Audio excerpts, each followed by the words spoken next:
ಈ ಒಂದು ಸಮಾರಂಭಕ್ಕೆ ಚಾಲನೆಯನ್ನು ನೀಡಲಾಗ್ತಾ ಇದೆ.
ಈ ಸಭೆ ಸಂತೋಷ ಹೆಗಡೆಯವರಂತ ನೋಡಿದ ತಕ್ಷಣ ಬೆಳಿಗ್ಗೆಯಿಂದ ಇನ್ನೂ ಜನ ಇದ್ರು. ಪಾಪ ಕೆಲವು ಮಕ್ಕಳು ಬೇರೆ ಕಾರ್ಯಕ್ರಮಕ್ಕೆ ಹೋಗಿದ್ರು. ಎಷ್ಟು ಖುಷಿ ಆಗುತ್ತೆ ಅಂತ ಹೇಳಿದ್ರೆ ವರ್ಣನೆ ಮಾಡ್ಲಿಕ್ಕೆ ನಮ್ಗೆ ಆಗ್ತಾ ಇಲ್ಲ. ಅವರು ನಮ್ಮ ಮೊದಲೇ ಕೂಡ ಹೇಳಿದ್ದೆ, ಅವ್ರ ಹಿಂದೆ ಅವರು ಸುಪ್ರೀಂ ಕೋರ್ಟ್ ಇಂದ ಈಚೆ ಬಂದಾಗ ನಮ್ಮದು ಒಳ್ಳೆ ಏನು ರಾಷ್ಟ್ರಪತಿಗಳು ಸಿಗ್ತಾರೆ, ಇವರು ರಾಷ್ಟ್ರಪತಿ ಮಾಡ್ತಾರೆ ಅಂತ ನಾನು ಸಣ್ಣ ಪತ್ರಿಕೆಯಲ್ಲಿ ಕೂಡ ಅವನ ಬರೆದಿದ್ದೆ. ಅದನ್ನು ಮಾಡ್ಲಿಲ್ಲ, ಅದು ನಮ್ಗೆ ಭಾಗ್ಯ ಇದ್ದಿಲ್ಲ ಅನ್ಸುತ್ತೆ. ಯಾಕಂದ್ರೆ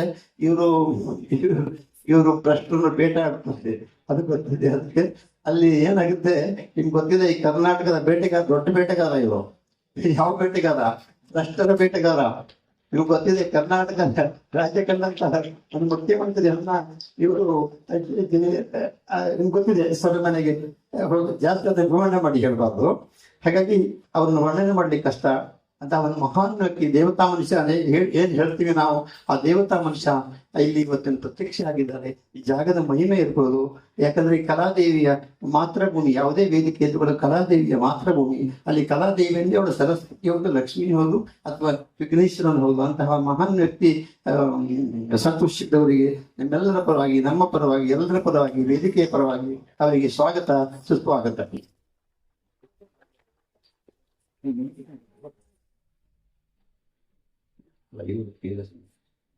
ಹಾಗೆ ದಿವ್ಯ ಸ್ಥಾನದಲ್ಲಿರ್ತಕ್ಕಂಥ ಡಾಕ್ಟರ್ ಸ್ವಾಮಿ ಆಚಾರ್, ವೀರಾಚಾರ್ HP, ವಾಸ್ತು ಹಾಗೂ ಜ್ಯೋತಿಷ ತಜ್ಞರು, ವಂಶ ಪಾರಂಪರಿಕ ಸಮಾಜ ಸೇವಕರು ಹಾಗೂ ಇನ್ನಿತರೆ. ಸಾಮಾನ್ಯವಾಗಿ ಈ ಜ್ಯೋತಿಷ್ಯ ವಾಸ್ತು ಅಂತದ್ದು ಅದು ದೈವಾಂಶ ಇರತಕ್ಕಂಥವ್ರಿಗೆ ಮಾತ್ರ. ಮಕ್ಕಳಲ್ಲಿ ಕೂಡ ಆ ವರ್ಚಸ್ಸಿದೆ, ಆ ಘನತೆ ಇದೆ, ಆ ಗೌರವ ಇದೆ, ಏನೋ ಒಂದು ಆಕರ್ಷಣೆ ಇದೆ, ಜನಾಕರ್ಷಣೆ ಇದೆ. ಅವ್ರು ಬಂದಿಲ್ಲಿ ಗೆಸ್ ಮಾಡಿದೆ ಅವರೇ ಅಂತ ದೇವರ ಮೂರ್ತಿ ಕೂತಿದ್ದಾರೆ. ಎಲ್ಲದನ್ನೂ ಅವ್ರು ಗಮನಿಸ್ತಾ ಇದ್ದಾರೆ. ಎಷ್ಟು ಖುಷಿ ಆಗುತ್ತೆ. ಸುಮ್ಮನೆ ಕೂತಿಲ್ಲ ಅವರು. ನಾನು ಕೂಡ ಅಂದ್ಕೊಂಡು ಸುಮ್ಮನೆ ಅದೇ ಮಹಾನ್ ವ್ಯಕ್ತಿ. ಅವರಂತಹ ಹೆಸರು ಹಾಗೆ ಇದೆ, ಸ್ವಾಮಿ ಆಚಾರ್ಯ. ಹಾಗಾಗಿ ಸ್ವಾಮಿ ಆಚಾರ್ಯವರಿಗೆ ತಮಗೆ ಸ್ವಾಗತ, ಸುಸ್ವಾಗತ. ಹಾಗೆ ಇನ್ನೊಬ್ರು ಡಾಕ್ಟರ್ ಶೇಖ್ ವಾಹಿದ್ ದಾವೂದ್, ಸಮಾಜ ಸೇವಕರು. ಇವರು ಮೂಲತಃ ಉಡುಪಿಯವರು. ಇವರ ವಾಣಿಜ್ಯೋದ್ಯಮ ಎಲ್ಲ ದುಬೈ ಕಂಟ್ರಿಯಲ್ಲಿ, ಆದ್ರೂ ಕೂಡ ಅವರು ವಾಸ ಎಲ್ಲ ಉಡುಪಿಯಲ್ಲ ಇರ್ತಾರೆ. ಸಾಕಷ್ಟು ಅವರ ಸಮಾಜ ಸೇವೆಯನ್ನ ಹೇಳಲಿಕ್ಕೆ, ವರ್ಣನೆ ಮಾಡಲಿಕ್ಕೆ ಸಾಧ್ಯ ಇಲ್ಲ. ಆ ಕರೋನಾ ಬಂದಂತಹ ಸಮಯದಲ್ಲಿ ಹತ್ತತ್ರ 1.5 ಕೋಟಿ ದುಡ್ಡು ಕಳ್ಕೊಟ್ಟಿದ್ದಾರೆ ಅಂತ ಹೇಳಿ ನಾನು ಹೇಳಿದ್ದೇನೆ, ನಾನು ನೋಡ್ಲಿಲ್ಲ. ಹಾಗಾಗಿ ಉಚಿತವಾಗಿ ಅವರು ಶಾಲಾ ಮಕ್ಕಳಿಗೆ ಏನ್ ಕೊಡಬೇಕು, ಊಟ ಇಲ್ಲದವರಿಗೆ, ವಸತಿ ಇಲ್ಲದವರಿಗೆ, ಮತ್ತೆ ಅಶಕ್ತರು, ಅಸಹಾಯಕರಿಗೆ ಎಲ್ಲ ದಾರಿದೀಪವಾಗಿದ್ದಾರೆ. ದೊಡ್ಡ ದೊಡ್ಡ ಸಂಸ್ಥೆಯಲ್ಲಿ ಕೂಡ ಅವರು ಏನು Sheikh Wahid, star PVS enterprises India private limited, Manipal, ಪ್ರಧಾನ ಕಾರ್ಯದರ್ಶಿ, ಅಲ್ಪಸಂಖ್ಯಾತರ ಸಮಿತಿ, NNO ಪರ್ಯಾಯವರಣ ಸಂರಕ್ಷಣಾ ಸಮಿತಿ ಕರ್ನಾಟಕ ಮತ್ತು ಉಡುಪಿ ಜಿಲ್ಲಾ ಅನಿವಾಸಿ ಭಾರತೀಯ ಕಾಂಗ್ರೆಸ್ನ ಮಾಜಿ ಅಧ್ಯಕ್ಷರು. ಇವರ ಏನು ಟೈಟ್ಲ್ಗಳು, ಈ ಬಿರುದುಗಳು 1 ಕಿಲೋಮೀಟರ್ ಇದೆ. ಇದನ್ನ ವರ್ಣನೆ ಮಾಡಲಿಕ್ಕೆ ಕಷ್ಟ ಆಗಿದೆ. ಅವ್ರು ಕೂಡ ಅವ್ರು ಯಾವಾಗಲೂ ಹೇಳ್ತಾರೆ, ಶಶಿಧರ್ ಕೋಟೆ ನೋಡಿ, ನಾವೆಲ್ಲರಿಗೂ ಬೈತೀವಿ, ನಮ್ಮ ರಾಜ್ಯದಲ್ಲಿ ಬರೀ ಮಂತ್ರಿಗಳು ಮಾತ್ರ ಈ ಕುರ್ಚಿಗೆ ಜಗಳ ಮಾಡ್ತಾರೆ ಅಂತ. ಅಲ್ಲಿ ನೋಡಿ ನನ್ನ ಕುರ್ಚಿ ಮೇಲೆ ಹಿಡಿತಾರ ಅವ್ರು. ನೋಡಿ, ಯಾಕೆ ಕುರ್ಚಿದ ಗಲಾಟೆ ಅಲ್ಲ ನಮ್ಮಲ್ಲಿ. ಹಾಗೆ ಶೇಖ್ ವಾಹಿದ್ ಸಾಹೇಬ್ರಿ, ನೀವು ಸಾಹೇಬ್ರು ಹೌದು, ಸಾಹೇಬ್ರು ಹೌದು. ಯಾಕಂದ್ರೆ ನಿಮ್ಮ ಘನ ಕಾರ್ಯವೈಖರಿ ಹೆಂಗಿದೆ, ಅವರು ನೋಡ್ಲಿಕ್ಕೆ ಅವ್ರ ಮುಖಕ್ಕೆ ಏನ್ ತೇಜಸ್ ಕಾಣ್ತೀವಿ ಅಂತ ಹೇಳಿದ್ರೆ ಅದು ಹೇಳ್ಕೊಳ್ಳಾಗಲಿ. ಭಾರತ ನಮ್ಮ ನಾಡಿನ ಅಥವಾ ನಮ್ಮ ಮಣ್ಣಿನ ಗುಣದ ಗಾಳಿ. ಹಾಗೆ ಅವರ ತತ್ವ ಹೇಗಿದೆ ಅಂತ ಹೇಳಿದ್ರೆ, ಅವರು ಯಾವಾಗ್ಲೂ ಹೇಳ್ತಾರೆ, ನಾವು ಜಾತಿ ಮುಖ್ಯವಲ್ಲ, ಪ್ರೀತಿ ಮುಖ್ಯ, ಭಾಷೆ ಮುಖ್ಯವಲ್ಲ, ದೇಶ ಮುಖ್ಯ, ಪಕ್ಷ ಮುಖ್ಯವಲ್ಲ, ಪ್ರತಿನಿಧಿ ಮುಖ್ಯ, ಜಾತಿ ಬದುಕಿಂತ ನೀತಿ ಬದುಕು ಲೇಸು ಸರ್ ಅಂತ ಸಾಕಷ್ಟು ಕಡೆ ಮಾತಾಡಿ ನಾನು ಕೂಡ ಅದನ್ನ ಬೈಹಾಟ್ ಮಾಡ್ಕೊಂಡಿದ್ದೆ. ಅವರಿಂದ ಕಲ್ತ್ಕೊಂಡಿದ್ದೆ ಎಲ್ಲ ಹೋಗ್ತಿದೆ. ಹಾಗೆ ನಿಮಗೆ ಸ್ವಾಗತ, ಸುಸ್ವಾಗತ. ಅದೇ ರೀತಿ ಇನ್ನೊಬ್ರು ನೋಡಿ ಪಕ್ಕದಲ್ಲಿದ್ದಾರೆ, ಮಂಜುನಾಥ ಶೆಟ್ಟಿ. ಇವರು ಈಗಿನ ಘನ ಸರ್ಕಾರದ ಮಹಾನ್ ನಮ್ಮ ಮುಖ್ಯಮಂತ್ರಿ ಏನಿದ್ದಾರೆ ಸಿದ್ದರಾಮಯ್ಯ ಅವರ ಅತ್ಯಂತ ಆಪ್ತವರು, ಹತ್ತಿರವರು. ಏನೋ ಅವರು ಕೂಡ ಈಗ ನಮ್ಗೊಂದು ಖುಷಿ ಅಂತ ಹೇಳಿದ್ರೆ, ನಾವು ಯಾವುದೇ ವಿಚಾರನ ಮಂಡನೆ ಮಾಡೋದಕ್ಕಾದ್ರೆ ಮುಂದಿಡಬೇಕಾದ್ರೆ ಡೈರೆಕ್ಟ್ CM ಬಂದ್ರೆ ಆಗೋದಿಲ್ಲ. ಯಾಕಂತ ಹೇಳಿ ಬರ್ತಾರೆ 2 ನಿಮಿಷ, ಪಾಪ ಅದೆಲ್ಲ ಸಹಜ ಹೊರಟೋಗ್ತಾರೆ. ಹಾಗೆ ನಮ್ಮಲ್ಲಿ ಏನು ಕುಂದುಕೊರತೆ, ನಾವೇನು ಅವ್ರಿಗೆ ಏನು ನಾವು ಬೇಡಿಕೆ ಇಡಬೇಕು ಅನ್ನತಕ್ಕಂಥದ್ದಾಗ ಅವ್ರ ಅನಿಸಿಕೆ ಇಂಥವ್ರು ಬಂದ್ರೆ ಕೂಡ ಸಹಜ ಆಗುತ್ತೆ. ಯಾಕಂದ್ರೆ ನನ್ನ ಅನಿಸಿಕೆ ಏನು ಅಂತ ಹೇಳಿದ್ರೆ, ಮಂಜುನಾಥ್ ಶೆಟ್ರೆ ನೋಡಿ, ಇಂಥ ಒಂದು ಈ ಏನು ಕನ್ನಡ ಭವನ ಇಲ್ಲ ನಯನ ಮಂದಿರ ಇದೆ ನೋಡಿ, ಅದು VIP ಬಂದ್ರೆ ಕೂತ್ಕೊಳ್ಕೊಂಡು ಎಲ್ಲ ಚೇರ್ ಇಲ್ಲ, ಮುರಿದೋಗಿರೋ ಚೇರು, ಒಂದು ಫ್ಯಾನ್ ಇಲ್ಲ, ಕುಡಿಲಿಕ್ಕೆ ನೀರು, ಏನು ಬಿಸಿಲರಿ ವ್ಯವಸ್ಥೆ ಇಲ್ಲ, ಪೂರ ಅವ್ಯವಸ್ಥೆಗಳೆಲ್ಲ ಕೂತಿದ್ದಾರೆ. ಎಲ್ಲಿದೆ ಗಾಳಿ ಇಲ್ಲ, ಬೆಳಕಿಲ್ಲ. ಅದಕ್ಕೆ ಸಂತೋಷ್ ಹೆಗ್ಡೆ ಸಾಹೇಬನ್ನ ಅಂತ ಹುದ್ದೆ ಕೊಟ್ಟಿಲ್ಲ ಅವಾಗ ಅವರು. ಏನು ಮಂಜುನಾಥ್ ಶೆಟ್ಟಿಯವರೇ ನಿಮಗೆ ಹೇಳ್ತಾ ಇದ್ದೀನಿ, ಈಗ ನಿಮ್ಮ ಸರ್ಕಾರ ಇದೆ, ನಾವು ಏನ್ ಮಾಡ್ತೀವಿ, ಎಲ್ಲ ಕಲಾವಿದರು ಸ್ಟ್ರೈಕ್ ಮಾಡ್ತೀವಿ. ನೀವು ಯಾವುದೇ ಸಮಾರಂಭಗಳಲ್ಲಿ ಯಾರೇ ಒಬ್ಬರು ಮೈಕು ಅಥವಾ ಕ್ಯಾಸೆಟ್ CD ನಿಮ್ಮ ಗೃಹ ಪ್ರವೇಶಕ್ಕೆ ನೀವು ಪ್ರಮುಖವಾಗಿ ಮೈಕ್ ನಮ್ದು, ವಾದ್ಯ ನಮ್ದು, ಸಂಗೀತ ನಮ್ದು, ಅವ್ರಿಗೆ ಏನು ಶ್ರೀ ಹಾಡಿದಾರ ನಮ್ದು ಮೀನ್ಸ್ ಕಲಾವಿದರದು. ಅದರಿಂದ ನಾವು ಬ್ಯಾನ್ ಸ್ಟ್ರೈಕ್ ಮಾಡ್ತೀವಿ. ಇದನ್ನ ಸಾಕಷ್ಟು ವೇದಿಕೆಯಲ್ಲಿ ಹೇಳಿದ್ದೇನೆ. ದಯವಿಟ್ಟು ಇದ್ರ ಸರ್ಕಾರದ ಕಿವಿಗೆ ಹೋಗಬೇಕು. ಯಾಕೆ ಹೇಳಿದ್ರೆ, ನಮಗೆ ಒಂದು ರಂಗಮಂದಿರ ಇಲ್ಲ. ಬೆಂಗಳೂರು ಮಹಾನಗರ ಒಂದು ವಾರ್ಡಿಗೆ ಒಂದು ರಂಗಮಂದಿರ ಮಾಡಿ ನೋಡಿ. ಇಲ್ಲಿ ಬಂದ್ರೆ ಎಲ್ಲಿಂದ ಬರ್ತಾರೆ ಪಾಪ. ಆಮೇಲೆ ಇಲ್ಲಿಗೆ ಇದೆ ಇವತ್ತಿನ ಕಾರ್ಯಕ್ರಮದ ಆಯೋಜಕರು ಏನು ನಾಟ್ಯ ಮಯೂರಿ ಪ್ರೇಮಾಂಜಲಿ ಅವರು, ಪಾಪ ಅಲ್ಲೆಲ್ಲೋ ಆ ಟ್ರೂಪ್ ಹೆಣ್ಮಕ್ಳೆಲ್ಲ ಒಂದು 25-30 ಜನ ಬಂದಿರ್ತವೆ. ಎಲ್ಲಿರ್ತವೆ, ಎಲ್ಲಿ ಅವ್ರು ಕಾಸು ಕೊಟ್ಟು ಎಲ್ಲಿ ಇದಕ್ಕಾಗತ್ತೆ, ಎಲ್ಲ ಒಂದ್ ಕಡೆ ಪಾಪ ದುಡ್ಡು ಕೊಟ್ಟ ಇದ್ದಾರಂತೆ ಕಾಣುತ್ತೆ ನನ್ನ ಅನಿಸಿಕೆ. ಯಾಕಂತ ಹೇಳಿದ್ರೆ, ಒಂದು ಇವರು ಯಾಕೆ ಇಲ್ಲಿ ರಂಗಮಂದಿರ ಇದೆ, ಬಂದಂತ ಕಲಾವಿದರಿಗೆ ಇವರಿಗೆ ಒಂದಷ್ಟು ರೂಮ್ಗಳು ಕಟ್ಟಿಡೋಕ್ಕಾಗಲ್ವಾ? ಇವರಿಗೆ AC ಬೇಕು, DC ಬೇಕು. ಏನೋ ಒಬ್ಬ MLA ಆದವನಿಗೆ 14 ಮನೆಗಳು, LHL 3 ಮನೆಗಳು, ಅಲ್ಲಿ 3 ಮನೆಗಳು, ಇಲ್ಲದಿದೆ ಅಲ್ಲೆಲ್ಲ ಕಾರು, ಆಡು, ಕಾಳು ಎಲ್ಲ ಕಲಾವಿದ್ರು ನೋಡಿ. ಇದು ಎಷ್ಟು ಖುಷಿ ಆಗುತ್ತೆ ಅವರು ಅದನ್ನ ವರ್ಣನೆ ಮಾಡೋದು. ಇದೆಲ್ಲ ಸಾಕ್ಷಾತ್ ಸರಸ್ವತಿ ವರಪುತ್ರರು ನೀವು. ಯಾಕಂದ್ರೆ ಕಲಾವಿದರ ಪೋಷಕ ಅವ್ರಿಗೆ ಕೂಡ ಅಂಶವಾಗಿ ಬಂದಿರುವಂತದ್ದು. ನಿಮ್ಗೆ ಯಾವ ಕಷ್ಟ ಇತ್ತು, ತಾಯಿಗೆ ಆಗ್ಲಿಲ್ಲ, ಮಗಳು ಆ ರೂಪದಲ್ಲಿ ಬಂದಿದ್ದಾಳೆ, ವ್ಯವಸ್ಥೆ ಇಲ್ಲ, ಹಾಳಾಗ್ತಾ ಇದೆ. ಹಾಗಾಗಿ ಮಂಜುನಾಥ್ ಶೆಟ್ರೆ, ನೀವೆಲ್ಲೂ ಇನ್ಮೇಲೆ ನಾನು ಹೋರಾಟ ಮಾಡ್ತೇವೆ. ಎಲ್ಲೂ ಯಾರು ಮೈಕನ್ನ ಅಥವಾ ಯಾವುದೇ ಸಾಂಗ್ ರೆಕಾರ್ಡ್ ಹಾಕೋದು ನಾವು ಗಲಾಟೆ ಮಾಡ್ತೀವಿ, ಅಲ್ಲ ಬಾಂಬ್ ಹಾಕ್ಸ್ಬಿಡ್ತೀವಿ ನಾವು, ಗ್ಯಾರಂಟಿ.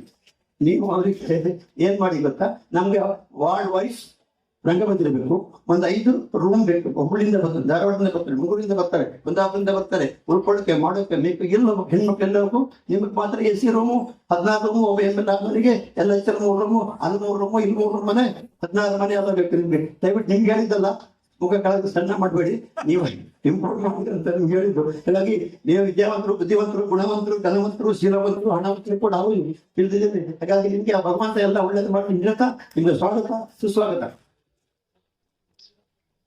ಹಾಗೆ ಡಾಕ್ಟರ್ ರವಿ ಶೆಟ್ಟಿ ಬೈಂದೂರು, ಇವರು ಕೂಡ ಮಹಾನ್ ಪ್ರಚಂಡ ಏನು ಇದು ಕರ್ನಾಟಕದ ಬಿಲಿಯನ್ ತಪ್ಪಾಗಲಿಕ್ಕಿಲ್ಲ. ನೀವು ಅವರಿಗೆ ಪ್ರಚಾರದಲ್ಲಿಲ್ಲ, ಅವರು ನೀವು ಅವ್ರ ಕೆಲವು ವಿಡಿಯೋ ಚಾನಲ್ ನೋಡಿ ಏನು ಅವರು ಮಾತಾಡ್ತಾರೆ ಅಂತ ಹೇಳಿದ್ರೆ, ಇವರು ಸಂತೋಷ್ ಹೆಗ್ಡೆ ಸಾಹೇಬರಿಗೆ ಅರ್ಜೆಂಟ್ ಆಗಿ ಚೆನ್ನಾಗಿದ್ದಾರೆ. ಸಂತೋಷ್ ಹೆಗ್ಡೆ ಸಾಹೇಬರು ನೀವು ಹೋಗಿ ಸಲಹೆ ತಗೋಬೇಕು. ಸಂತೋಷ್ ಸಾಹೇಬರು ಅವ್ರು ದೊಡ್ಡ ಧ್ವನಿ ಇದ್ದಿಲ್ಲ. ಈ ಏನು ರವಿಶೆಟ್ಟಿ ದೋ ತೀನ್ ಶಾಟ್ ಚಲೆ ಜಾವ್ ಡಮ್ ಡಮ್ ಡಮ್ ಡಮ್ ಹೊಡಿತಾನೆ. ಸರ್ಕಾರ ಬಿದ್ದೋಗ್ಬೇಕು.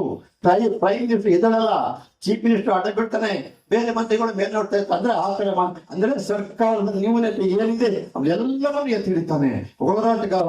ಈಗ ಅವ್ರದ್ದು ಸಣ್ಣ ಅತಿ ಸಣ್ಣ ಮತ್ತೆ ಮಧ್ಯಮ ವರ್ಗದ ವ್ಯಾಪಾರಿಗಳ ಬೇಕರಿ, ಅದೇನೋ ಬೇಕರಿ ಕಾಂಡಿಮೆಂಟ್ಸು ಅದಕ್ಕೆಲ್ಲ ನೋಡಿ ಬಿಡಿ ಸಿಗರೇಟ್ ಮಾರಕ್ ಬಿಡ್ತಾರಲ್ಲ, ಅದಕ್ಕೂ ಸರ್ಕಾರದ ನ್ಯೂನತೆ ಹೇಳಿ ನನ್ನ ಮೂಲೆಗೆ ಹಾಕಿದ್ದಾರೆ. ನಾನು ಸರ್ಕಾರದ ನ್ಯೂನತೆ ಹೇಳ್ತಾ ಮಾಡ್ತಾ ಇಲ್ಲ. ಹಾಗಾದ್ರೆ ಸರ್ಕಾರಿ ಸೌಲಭ್ಯ ಎಲ್ಲ ಕಟ್ಟಾಗಿದೆ, ಬೇಡ ಬರಲೇ ಇಲ್ಲ, ಅದು ಬರೋದು ಬೇಡ ಬಿಡಿ. ಯಾಕೆ ಕೇಳ್ದ ಅಂತ ಹೇಳಿದ್ರೆ, ರವಿಶೆಟ್ಟಿ ಬೈದೂರವರು ರಾಜ್ಯಾಧ್ಯಕ್ಷರ ಕರ್ನಾಟಕ ರಾಜ್ಯ ಕಾರ್ಮಿಕ ಪರಿಷತ್ತು, ಕಾರ್ಮಿಕ ಸೌಧ, ರಾಜಾಜಿನಗರ, ಬೆಂಗಳೂರು. ಇವರದ್ದು ನಾಳೆ ನಾಡಿದ್ದು ಸರ್ ಮಂಗಳವಾರ ಬೆಳಿಗ್ಗೆ ಅಂಬೇಡ್ಕರ್ ಭವನದಲ್ಲಿ ಬೃಹತ್ ಮೆರವಣಿಗೆ, ಬೃಹತ್ ಕಾರ್ಯಕ್ರಮ. ಅಶಕ್ತ ಅಸಹಾಯಕರ ದಾರಿದೀಪ ರವಿಶೆಟ್ಟಿ. ಏನು ವ್ಯಾಪಾರಿಗಳು, ಸಣ್ಣ ವ್ಯಾಪಾರಿಗಳು, ಸಣ್ಣ ಅತಿ ಸಣ್ಣ ಮಧ್ಯಮ ವರ್ಗದ ಎಲ್ಲ ವ್ಯಾಪಾರಿಗಳು ಎಲ್ಲ ಬಂದ್ ಮಾಡಿ ನೀವು ಅವತ್ತು ಅವರಿಗೆ ಹೋಗಿ ಸಹಕಾರ ಕೊಡಬೇಕು. ಯಾಕಂದ್ರೆ ಯಾವೇ ಸಂತೋಷ ಸಹಕಾರದಲ್ಲಿ ಮಾತಾಡಕ್ಕೆ ಇದು ವೇದಿಕೆ ಅಲ್ಲ. ಹಾಗಾಗಿ ನೀವು ಬಂದಿದ್ದು ಖುಷಿ ಆಯ್ತು. ಒಳ್ಳೆ ಹುಣ್ಣಿಮೆ ಚಂದ್ರ ನಗ್ತಾ ಇದ್ರೆ ಮಾತಾರೆ. ನಿಮ್ಮನ್ನು ಒಳ್ಳೆ ಒಂದು ರಾವಣ ಪಾತ್ರ ಕೊಡಬಹುದು. ನನಗೆ ಹೀರೋ ಕಮ್ಮ ವಿಲನ್ ಎರಡೂ ಮಾಡಬಹುದು ನಿಮ್ಮ ಹಾಗಾಗಿ ಅಂತ ಹೇಳ್ತಾ, ನಿಮ್ಗೆ ಒಳ್ಳೇದಾಗ್ಲಿ, ಶುಭ ಆಗ್ಲಿ, ಲಾಭ ಆಗ್ಲಿ, ಜಯ ಆಗ್ಲಿ, ಐಶ್ವರ್ಯ ಆಗ್ಲಿ, ಆರೋಗ್ಯ ಆಗ್ಲಿ, ಐಶ್ವರ್ಯ ಆಗ್ಲಿ ಅಂತ ಹೇಳ್ತಾ ನಿಮ್ಗೆ ಸ್ವಾಗತ ಸುಸ್ವಾಗತ. ನಿರೂಪಕ ಇದ್ದಾರೆ, ಗುರಾಯಿಸ್ತಾ ಇದ್ದಾರೆ, ಈ ಅಮ್ಮನ ಗುರಾಯಿಸ್ತಾ ಇದ್ದಾರೆ. ಹಾಗೆ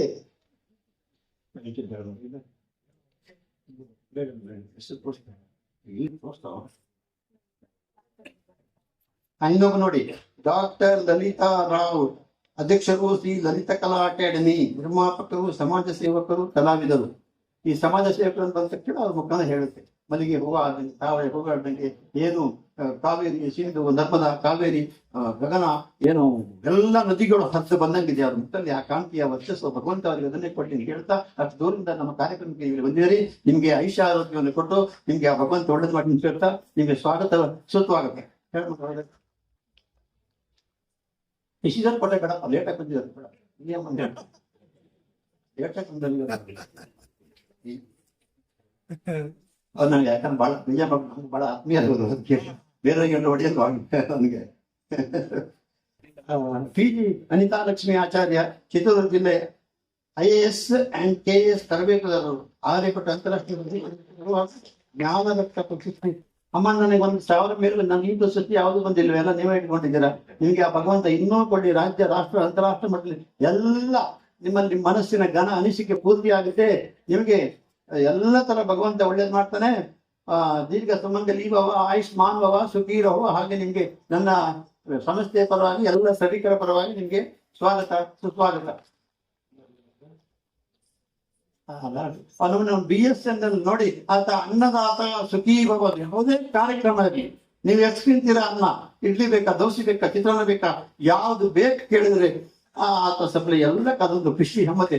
ಸ್ವಲ್ಪ ನಾವು ಬೈತೀನಿ ಅವ್ರಿಗೆ, ಯಾಕಂತ ಹೇಳಿ ಸ್ವಲ್ಪ ಅವ್ರ ಸ್ವಭಾವ ಓಡಾಡೋ ಜಾಸ್ತಿ. ಮಾರಾಯ ಓಡಾಡ ಮಾರಾಯ, ನೀನು ಒಳ್ಳೆ ಮನುಷ್ಯ, ಸರಿಯಾಗಿ ಕೂತು ನೋಡೋದು ಚಂದ ಇದ್ದೆ, ಒಳ್ಳೆ ಎಲ್ಲ ವಿದ್ಯೆ ಇದೆ, ಬುದ್ಧಿ ಇದೆ, ಎಲ್ಲ ಇದೆ. ಆದರೆ ಸ್ವಲ್ಪ ಏನು ನಿಮಗೆ ನಿಮಗೆ ಸ್ವಾಗತ ಸುಸ್ವಾಗತ. ಹಾಗೆ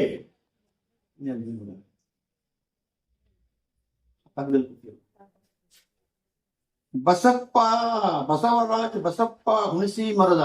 ಹುಣಸಿ ಮರ ಅಂದ್ರೆ ಗ್ರೇಟ್ ನಂಬರ್ 1 ಮರ, ನಮ್ಮ ವೃಕ್ಷಗಳಲ್ಲಿ ನಂಬರ್ 1 ಹಳೆ ಮರ. ಏನು ಮರ ಮುಪ್ಪಾದ್ರು ಹುಣಸೆ ಅದೇನು ಹುಳಿ ಮುಪ್ಪಾಗಲ್ಲ ಅಂತ. ಯಾಕಂದ್ರೆ ಅಷ್ಟು ಪವಿತ್ರತೆ, ಅಷ್ಟು ಗ್ರೇಟ್, ಅಷ್ಟು ಪಾಸಿಟಿವ್ ಇದೆ. ಅವ್ರು ಹೆಚ್ಚು ಕಡಿಮೆ ಹುಣಸೆ ಮರ ಇದ್ದಂಗೆ ಇದೆ. ಹುಣಸೆ ಮರ ಗ್ರೇಟ್ ಮರ, ಅದಕ್ಕಿಂತ ದೊಡ್ಡ ಮರ ಯಾವ್ದಿಲ್ಲ. ಆ ಫಲ ಅದಕ್ಕೆ ಐಶ್ವರ್ಯ ಜಾಸ್ತಿ, 1000 ಗಟ್ಟಲೆ ವರ್ಷ ಕೂಡ ಅಲ್ಲಿರುತ್ತೆ ಅಂತ ಹೇಳುತ್ತ ನಾ ಕೇಳಿದ್ದೀನಿ. ಹಾಗೆ ಏನು ನೀವು ಹೋಬಳ ಗ್ರಾಮ, ಗದಗ ಜಿಲ್ಲೆ, ಮಾಜಿ ಅಧ್ಯಕ್ಷರು ಕೂಡ, ಹಾಲಿ ಸದಸ್ಯರು, ಗ್ರಾಮ ಪಂಚಾಯತ್ ಹಾಗೂ ಸಮಾಜ ಸೇವಕರು. ಬಸವರಾಜನ ಬಸಪ್ಪ ಒಳ್ಳೆದಾಗಿ ನಿಮಗೆ ಶುಭ, ಲಾಭ, ಜಯ, ಐಷ ಎಲ್ಲವನ್ನ ಕೊಡ್ತಾ ನಿಮ್ಗೆ ಶುಭ ಸ್ವಾಗತ ಸುಸ್ವಾಗತ. ಆಕಾಶ ಕಲ್ಲಪ್ಪ ಭಜಂತ್ರಿ, ಕಿರುತೆರೆ ಮತ್ತು ಬೆಳ್ಳಿ ತರಂತರು.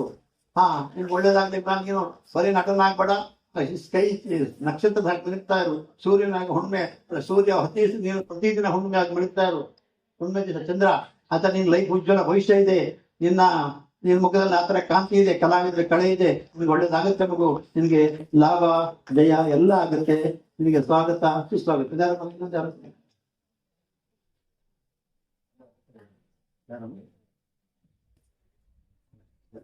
HR ದೇವೇಂದ್ರ ಆಚಾರ್, ತುಮಕೂರು ಜಿಲ್ಲಾ ಕಾರ್ಮಿಕ ಸಮಿತಿ ಅಧ್ಯಕ್ಷರು ಮತ್ತು ಚಿಕ್ಕನಾಯಕನಹಳ್ಳಿ ಮಹಾಸಮಿತಿಯ ಸದಸ್ಯರು. ನೋಡಿ ಇಷ್ಟೊಂದು ಒಳ್ಳೆ ಹುದ್ದೆಯಲ್ಲಿದ್ದಾರೆ, ಬಟ್ ಆ ಹೆಸರೇ ಆಗಿದೆ ದೇವೇಂದ್ರ ಆಚಾರ್ಯ. ಹಾಗಂತ ಹೇಳಿದ್ರೆ ಅವಾಗ ಯಾರು ಅದನ್ನ ಯಾರೋ ಸಾಯಿವರಿಗೆ ಗೆಸ್ಟಿಗೆ ನೀರು ಕೊಟ್ರೆ ಅವ್ರ ಪಾಪ ಎಲ್ರಿಗೂ ನೀರು ಹಂಚ್ತಾ ಇದ್ರು ಅಂದ್ರೆ ಅದಿಷ್ಟು ಒಳ್ಳೆ ಭಾವನೆ. ನಾವು ಕೋಪದಲ್ಲಿ ಬೈತೀವಿ, ಕೊಟ್ಬಿಟ್ರಿ ಎಲ್ಲ ನೀರು ಖಾಲಿ ಆಗುತ್ತೆ, ಇಲ್ಲ ತಂದಿರೋದು ನಾವು ಅರ್ಧ ಕೇಸು ಎಲ್ಲ ಹಂಚ್ಕೊಂಡು ನಾನು ಆಮೇಲೆ ಹೋಗ್ತೀವಿ. ಪಾಪ ಹಿಂಸೆಲ್ಲ ಹೋಗಿದ್ದೆ ಪ್ರೇಮದಲ್ಲಿ ಕೊಡಬೇಡ ಮಾರ್ಯ. ಯಾಕಂದ್ರೆ ಅಷ್ಟೊಂದು ಗೌರವ ಗೌರವದ ವ್ಯಕ್ತಿ, ಮಹಾನ್ ವ್ಯಕ್ತಿ ಆ ಒಂದು ಕೆಲಸವನ್ನು ಮಾಡ್ತಾ ಇದ್ದಾರೆ. ನೀವು ಎಷ್ಟು ಖುಷಿ ಆಗುತ್ತೆ. ಹಾಗೆ ಒಳ್ಳೆ ಗುಣ ಇದೆ, ನಿಮ್ಗೆ ಒಳ್ಳೇದಾಗುತ್ತೆ, ಒಳ್ಳೇದಾಗಲಿ ಅಂತ ಹೇಳ್ತಾನೆ. ಇದನ್ನ ಹರಕೆ ಮತ್ತು ಹಾರೈಸ್ತಾ ನಿಮ್ಗೆ ಶುಭ ಹಾಗೆ ಲಾಭ ಜಯ ಐಶ್ಯ ಎಲ್ಲವೂ ಭಗವಂತ ಕರುಣಿಸ್ತಾ ನಿಮ್ಗೆ ಸ್ವಾಗತ ಸುಸ್ವಾಗತ.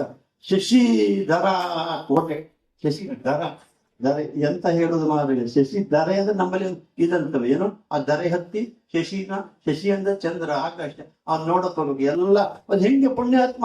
ನಾನು ಎಲ್ಲ ಹೋಗ್ತೀನಿ, ತಿಂಗಳಿಗೆ 20 ಕಾರ್ಯಕ್ರಮ ಅದಕ್ಕೆ ಎಷ್ಟು ಇರ್ತದೆ. ಎಲ್ಲ ನೋಡ್ರು ಸಿನಿಮಾ ಶೂಟಿಂಗ್ ಅಲ್ಲಿ ಇರ್ತಾನೆ, ಎಲ್ಲ ನೋಡ್ರು ಸೀರಿಯಲ್ ಇರ್ತಾನೆ, ಯಾವ ಕಾರ್ಯಕ್ರಮ ನೋಡ್ತಾರೆ.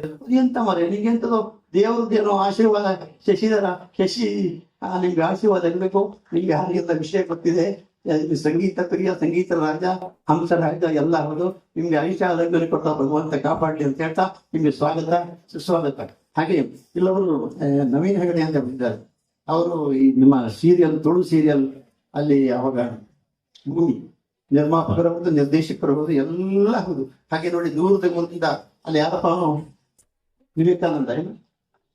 ವಿವೇಕಾನಂದ ಸೆಟಿಗ ಅಲ್ಲಿ ಕುಂದಾಪುರ ಅವರೆಲ್ಲ ಆ ಕೆಲಸ ಕಾರ್ಯ ಬಿಟ್ಟು ಆ ಒಂದು ಆ ಮುಖದಲ್ಲಿ ಆ ವರ್ಚಸ್ಸು ಆ ಘನತೆ ಅದು ಹೇಗೆ ಕಾಣ್ತಿದ್ರೆ ಹುಡ್ಕೊಂಡು ಬಂದಿದ್ದಾರೆ. ಎಷ್ಟು ಖುಷಿ ಆಗುತ್ತೆ. ಇನ್ನೊಂದು ಹುಡುಗಿ ಆಗ್ಲಿ ಹಾಡಿದ ಸವಿಶ್ರೀ ಸರಿಗಮ ವಿಜಿ, ಮತ್ತೆ ಒಳ್ಳೆಯ ಕಂಪ್ನಿಯಲ್ಲಿ ಹುದ್ದೆ, ದೂರದ ಊರು, ಎಷ್ಟು ಕಷ್ಟ ಇದೆ ಎಲ್ಲ ಇದ್ದು ತಮ್ಮ 100 ಇವತ್ತು ಸಂಡೇ ಪ್ರೀತಿ ಎಲ್ಲೋ ಒಂದ್ ಕಡೆ ಬೇರೆ ತರದಲ್ಲಿ ಇದು ಮಾಡ್ಬೋದು. ಸವಿಶ್ರೀ ನಿಮಗೂ ಕೂಡ ಮಗ ಒಳ್ಳೇದಾಗ್ಲಿ, ನಿನ್ನ ಘನ ಕೀರ್ತಿ ರಾಜ್ಯ ರಾಷ್ಟ್ರ ಅಂತಾರಾಷ್ಟ್ರೀಯ ಮಟ್ಟದಲ್ಲಿ ಪ್ರಖ್ಯಾತಿ ಆಗ್ತದೆ ಅಂತ ಹೇಳ್ತಾ ಇದು ನನ್ನ ಮಂಜುನಾಥ್ನಲ್ಲಿ ಹಾರೈಸ್ತಾ ನಿನಗೆ ಒಳ್ಳೇದಾಗ್ಲಿ ಮಗು, ನಿನಗೆ ಸ್ವಾಗತ ಸುಸ್ವಾಗತ. ಹಾಗೆ ಇಲ್ಲೆಲ್ಲ ನಡೆದಿರ್ತಕ್ಕಂಥ ಕಲಾವಿದರು, ಅಯ್ಯಪ್ಪ ಮಕ್ಕಳು ಹೆಣ್ಮಕ್ಳು ಡಾನ್ಸ್ ಮಾಡ್ತಾರೆ. ಏನು ನಾನು 50 ವರ್ಷಗಳಿಂದ ನಾನು ಸಿನಿಮಾ ಪತ್ರಿಕೆ ಮೀಡಿಯಾ 50 ಪಿಕ್ಚರ್ ವರ್ಕ್ ಮಾಡಿದ್ದೀನಿ. ಸಿನಿಮಾ ನಂದೇ ನಾಟಕ ಕಂಪನಿ, ನಂದೇ ಡಾನ್ಸ್ ಸ್ಕೂಲ್ ಎಲ್ಲ ಇತ್ತು. ಆ ಮಕ್ಕಳು ನಾವು ನಿಲ್ಲು ಏನು ಹಾರ್ತವೆ ಕುಣಿತವೆ, ಚೆರೆಗೊಂದು ಸಮುದ್ರದ ಆ ಮಕ್ಕಳು ಯಾವುದು ಬಾಯಲ್ಲು ಇನ್ನೊಂದು ಯಾವುದು ಹಾಸನ ಎಂತದ ಎಷ್ಟು ಖುಷಿ ಆಗುತ್ತೆ ಮಕ್ಕಳೇ. ನಿಮ್ಗೆಲ್ಲ ಸೇರೋಣ ನಿಮ್ ಪಾಲಕ್ಕೆ. ಹಾಗೆ ಇಲ್ಲಿರತಕ್ಕಂಥ ಮುದ್ರಣ ಮಾಧ್ಯಮ, ದೃಶ್ಯ ಮಾಧ್ಯಮ ಎಲ್ಲರಿಗೂ ಸ್ವಾಗತವನ್ನು ಕೊಡ್ತಾ, ನಾನು ಮಧ್ಯೆ ಯಾರ ಹೆಸರು ನನಗೆ ಗೊತ್ತಾಗಲ್ಲ, ಯಾಕಂದ್ರೆ ವಯಸ್ಸಾಗೈತಲ್ಲ, ಯಾರಿದ್ದಾರೆ ನಿಮ್ಗೆಲ್ರಿಗೂ ಸ್ವಾಗತ ಸುಸ್ವಾಗತ ಹೇಳ್ತಾ. ಹಾಗೆ ಇದು ನನ್ನ ಮಗಳಿದ್ದಂಗೆ ಇವರು ಮೊದಲನೇ ಕಾರ್ಯಕ್ರಮ ಇಲ್ಲ 2-3 ಮಾಡಿಸಿದ್ರಿಂದ ನಿಂತವರನ್ನ ಇದರಲ್ಲಿ ಮಾಡಿಸಿದ್ದಾರೆ. ಆಮೇಲೆ ಅವ್ರು ಊರಲ್ಲಿ ಮಾಡಿದ್ದಾರೆ, ಮೈಸೂರಲ್ಲಿ ಮಾಡಿದ್ದಾರೆ. ನಿಜವಾಗ್ಲೂ ವಿದ್ಯಾವಂತೆ. ಅವಳಿರ್ತಕ್ಕಂಥ ನಯ ವಿನಯ ಸೌಜನ್ಯ ಘನತೆ ಗೌರವ ನಾವು ನೋಡಿ ಕಲ್ತ್ಬೇಕು. ನಾನು ಮಾಧ್ಯಮ ಪ್ರತಿಯೊಬ್ಬರಿಗೂ ಬೈತೀನಿ. ಯಾಕೆ ಬೈತೀನಿ? ಅದೊಂದು ಸ್ವಭಾವ, ಬೈಯೋದಲ್ಲ, ಅದು ಒಂದು ಚೂರು ಆಕೆಗೆ ಅಮ್ಮ ನಿಮ್ಗೆ ಒಳ್ಳೆ ಫ್ಯೂಚರ್ ಇದೆ.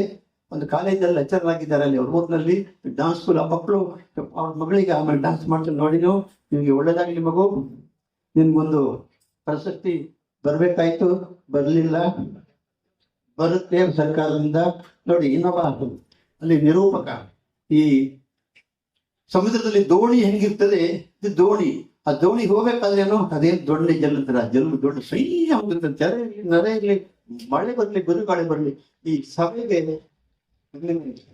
ಚಂದ್ರ ಇದ್ದೀನಿ, ಹಣೆಯಲ್ಲಿ ಕುಂಕುಮ ಇದ್ದಂಗೆ, ಕುದುರೆ ಗಾಡಿ ಇದೆ ನನಗೇನೋ ವರ್ಣಿ. ಯಾಕಂದ್ರೆ ಈತ ದೊಡ್ಡ ದೊಡ್ಡ ಕಾರ್ಯಕ್ರಮಗಳಲ್ಲಿ ನಿರೂಪಣೆ ಮಾಡಿದ್ದಾರೆ. ಸೀರಿಯಲ್ ಆಕ್ಟ್ರು, ಪಿಕ್ಚರ್ ಆಕ್ಟ್ರು, ನಾಟಕ ಆಕ್ಟ್ರು, ನಾಟಕ ಅಕಾಡೆಮಿ ಮಾಜಿ ಸದಸ್ಯರು. ಆದ್ರೆ ಒಂದು ಪ್ರಶಸ್ತಿನೂ ಸರ್ಕಾರ ಕೊಟ್ಟಿಲ್ಲ. ಲಾಸ್ಟ್ ಒನ್ ಡೇ ಹೇಳ್ತೀನಿ, ಯಾಕಂದ್ರೆ ಸಪ್ಪೆ ಮಾತಾಡಿದಿನಲ್ಲ, ಅದಕ್ಕೆ ಹೇಳಿ ನಗ್ತಾರೆ. ಪ್ರಶಸ್ತಿ ನಿನಗೆ ಬರಲ್ಲ, ನೀನ್ ಮಾಡಿದಲ್ಲ ವೇಸ್ಟು.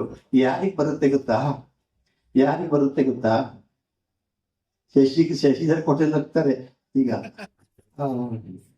ನಿನ್ಗೂ ಬರಲ್ಲ, ಶೇಷರ್ ಕೋಟೆಗೂ ಬರಲ್ಲ, ಅವ್ರಿಗೇನು ಬರಲ್ಲ, ಅವ್ರು ಬರೀ ಆ ಪಿಕ್ಚರ್ ಎಲ್ಲ ಹಾಡ್ತಾರೆ, ಆಕ್ಟ್ ಮಾಡ್ತಾರೆ, ಏನ್ ಬರ್ತದೆ.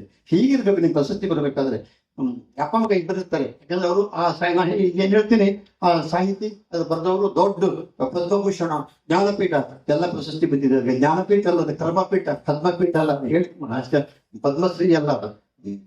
ನಾನು ಕೂಡ ಯಾವ್ದು ಆ ಪದ್ಮ ಅಲ್ಲ, ಪಕ್ಕ ಮನೆ ಪದ್ಮ ಕೊಟ್ಟಿದ್ದು ಅಂತ ಹೇಳ್ತಾರೆ.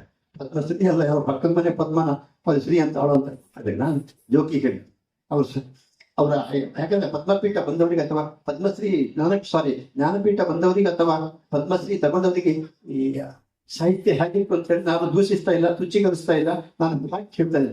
ನನಗೆ ಯಾರಿಂದ ಏನಾಗಬೇಕು ಇಲ್ಲ, ಆಯ್ತಾ. ಹೀಗಿರ್ತದೆ, ಅಪ್ಪ ಮಗ ಇಬ್ಬರು ಇರ್ತಾರೆ. ಮಗ ಹೇಳ್ತಾನೆ ಅಪ್ಪನಿಗೆ, ಅಪ್ಪ ನಾನು ಲಗ್ನ ಮಾಡಲೇನೆ, ಲಗ್ನ ನಿನ್ಗ ತಲೆಗಟ್ಟೆ ಮಂದಿಯ ಮಾರಿನಲ್ಲಿ ಬೇಸಿ ಬಂದು ಲಗ್ನ ಮಕ್ಕಳಿಗೆ ಕೂಟ ಕಲ್ಪ ಮಗನ ಹಂಗ ಹೊರತಕ್ಕಿಂತ ಬಿಗದ ಮಾಡೋದು ಮುಗುಳಿ ಯಾಕೆ ಎದಕ್ಕೆ ನಾ ಸಣ್ಣ ಮಂದಿ ಮಾರಿನಲ್ಲಿ ಬೇಸಿ ಬಂದಿಲ್ಲ ಕೊಂಡಲ್ಲೇ ಮಗನ ಅಂತಾರೆ ಮಕ್ಕಳಿಗೆ. ಮದ್ವೆ ಲಗ್ನ ಮಾಡ್ತೀನಿ ಕೊಂಡ್ರ ಮಗನ, ನಾ ಲಘುನ ಹಾಕೋದಿತ್ತಿ, ನೀ ಲಗ್ನ ಮಾಡ್ತೀನಿ ಹೇಳ ಮಗನ ಅಂತಾನೆ ಅಪ್ಪನಿಗೆ. ಮಗನ ಹೇಳುದು ಆತ ಹೆಣ್ಮಗಳು ಮಾಡಲ್ಲ, ಹೆಣ್ಣು ಮಗಳ ನೀನ ನೋಡಕತ್ತಿದ್ದಿ, ನಾನಾ ನೋಡಿವಿ. ಯಾರಾಕಿ ಇಲ್ಲದಾಕಿ ಬಸವಿ ಬಸವಿ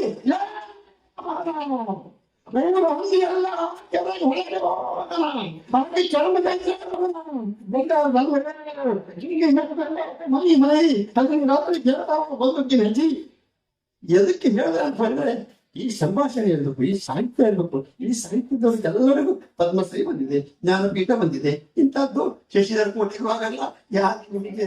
ಯಾರು ನಮ್ಮ ವೆಂಕಟರಾಜ್ ಅವೆಲ್ಲ ಬರೋ ಸಂಕಟ ನಿವಾರಣೆ ಮಾಡ್ತೀನಿ, ಕಾರ್ಯಕ್ರಮ ಮಾಡೋದಕ್ಕೆ ನೀನು ಬೇರೆ ನಿಂಗೆ ಆಗಲ್ಲ. ರೀತಿ ಇರಬೇಕು. ನಾನು ಯಾಕೆ ಹೇಳಿದ್ರೆ ನಾನು ಜಾಸ್ತಿ ಮಾತಾಡಲಿಕ್ಕೆ ಕ್ಷಮಿಸಿ, ಸಮಯದ ಅಭಾವ. ಇಷ್ಟು ಮಾತಾಡೋದಕ್ಕೆ ಅವಕಾಶಕ್ಕೆ ಧನ್ಯವಾದ ಹೇಳ್ತಾ ನನ್ನ ಮಾತಲ್ಲಿ ಮುಗಿಸಲ್ಲ. ಏನ್ ಮಾಡ್ತೇನೆ ನೋಡು, ಮತ್ತೆ ಬರ್ತೇನೆ. ಇಲ್ಲಿ ವೇದಿಕೆಯ ಮೇಲಿರುವ ಎಲ್ಲ ಗಣ್ಯರಿಗೂ ಮತ್ತು ನನ್ನ ನೆಚ್ಚಿನ ನಾಯಕರಾದ ನ್ಯಾಯಮೂರ್ತಿಗಳಾದ ಹೆಗಡೆ ಅವರಿಗೆ ನನ್ನ ಚರಣ ಅವರ ಸ್ಪರ್ಶಿಸಿ ನಾನು ಅವರಿಗೆ ವಂದನೆ ಮಾಡುತ್ತಿದ್ದೇನೆ. ಅವರ ಪ್ರಾಮಾಣಿಕರನ್ನು ನಾನು ಎಲ್ಲೂ ಕಂಡಿಲ್ಲ.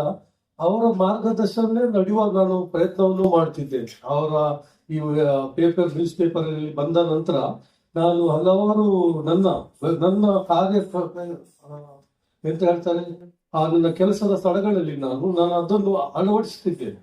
ನಾನು ಸಾಧಾರಣ ನನ್ನ ರಿಟೈರ್ಡ್ ಆಗುವ ಸಮಯದಲ್ಲಿ ನಾನು ದೊಡ್ಡ ಕಂಪನಿಯಲ್ಲಿ ಹೆಲ್ತ್ ಸೇಫ್ಟಿ ಎನ್ವೈರನ್ಮೆಂಟ್ ಮ್ಯಾನೇಜರ್ ಆಗಿದ್ದೆ.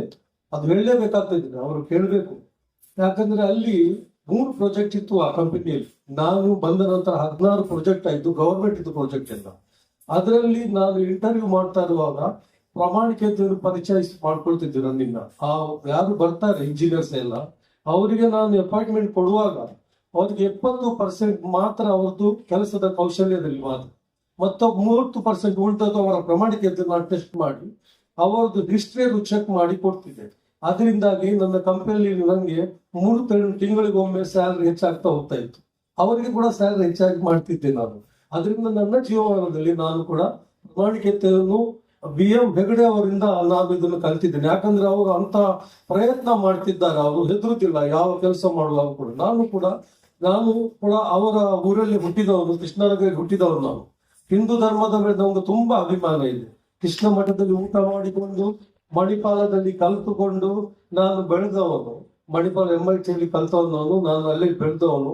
ಅದರಿಂದ ನನಗೆ ಹಿಂದೂ ಧರ್ಮ ಅಂದ್ರೆ ಅರ್ಧ ಧರ್ಮ ನಮ್ದು ಅದೇ, ಮತ್ತು ಇಸ್ಲಾಂ ಧರ್ಮ. ನಾನು ಅದಕ್ಕೆ ಎಲ್ಲರಿಗೂ ಹೇಳ್ತಿದ್ದೇನೆ, ಈ ಕೆಟ್ಟವರು ಎಲ್ಲ ಧರ್ಮದಲ್ಲಿದ್ದಾರೆ, ಪ್ರತಿಯೊಂದು ಧರ್ಮ.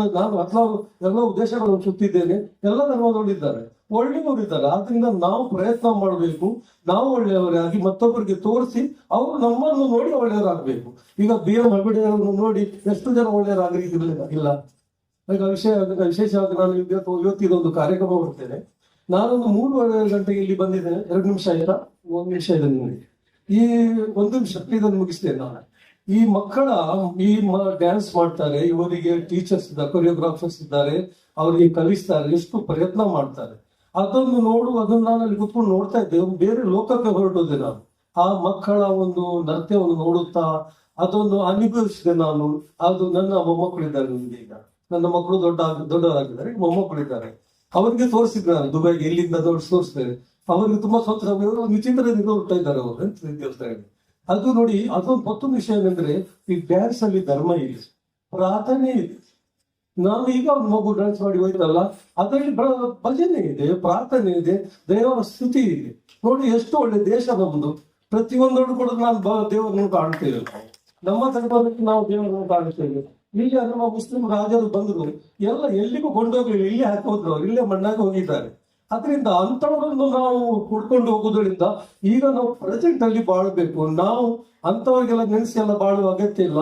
ಈಗ ನಾವು ಹೇಗೆ ಇದ್ದೇವೆ ಅದನ್ನು ನಾವು ಅನ್ಬೇಕು ಹೊರತು ಮತ್ತೆ ಬೇರೆ ವಿಷಯಕ್ಕೆ ಹೋಗ್ಬಾರ್ದು. ನಾವೆಲ್ಲರೂ ಅಣ್ಣ ತಮ್ಮಂದಿರು, ಹಿಂದೂ ಆಗಿ, ಮುಸ್ಲಿಂ ಆಗಲಿ, ಕ್ರಿಶ್ಚಿಯನ್ ಆಗಲಿ, ನಾವು ಎಲ್ಲರೂ ಅಣ್ಣ ತಮ್ಮಂದರಾಗಿ ಬಾಳ್ಬೇಕು.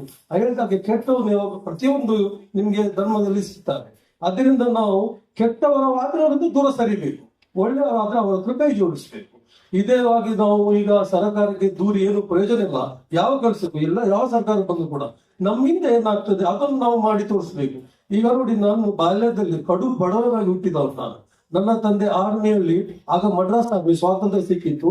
ಆಗ ನನ್ನ ದೊಡ್ಡ ತಂದೆ ಮತ್ತು ನನ್ನ ತಂದೆ ಆರ್ಮಿ ಹೋಗಿದ್ದು, ಮಡ್ರಾಸ್ ಆರ್ಮಿ ಅಂತ. ನನ್ನ ಫ್ಯೂಲ್ ಟ್ಯಾಂಕ್ ಡ್ರೈವರ್. ನನ್ನ ಅಜ್ಜ ಮೇಸಲ್ ಪೋರ್ಟ್ ನಲ್ಲಿ ಪೇದೆ ಆಗಿದ್ರು ಆ ಟೈಮಲ್ಲಿ, ಸ್ವತಂತ್ರ ಭಾರತ ಆಗುವ ಸ್ಥಳದಲ್ಲಿ. ಆದ್ರೂ ನಾವು ಕಡ ಬಿಡುವರು. ಯಾಕೆ ಸರ್ ನಾವು ಕಡ ಬಿಡುವುದು ಯಾಕೆ ಆ ಸಮಯದಲ್ಲಿ? ಆದ್ರೆ ನಮ್ಮ ತಂದೆ ತಾತ, ನನ್ನ ಅಜ್ಜ ಮತ್ತು ನಮ್ಮ ತಂದೆ ಅಂತ ಪ್ರಾಮಾಣಿಕರವರು. ನಾನು ಹುಟ್ಟಿರುವಾಗ ಅವರು ರಸ್ತೆಯಲ್ಲಿ ಇಲ್ಲ ನಮ್ಮ ಮನೆಗೆ, ಆ ಡ್ರೆಸ್ ಅಲ್ಲೇ ಬಂದಿದ್ರು ಅಂತ ನನ್ನ ಅಕ್ಕನವರು ಹೇಳ್ತಾರೆ. ನಾನು ಲಾಸ್ಟ್ ಆಗಿ ಹುಟ್ಟಿದ್ದೆ. ನಾನು ಆಗ ಮಕ್ಕಳಿಗೆ ಹುಟ್ಟಿದ 8 ಮಕ್ಕಳು, ನಾವು ಸಣ್ಣ ಲಾಸ್ಟಿಗೆ ಆಯ್ತಲ್ಲ.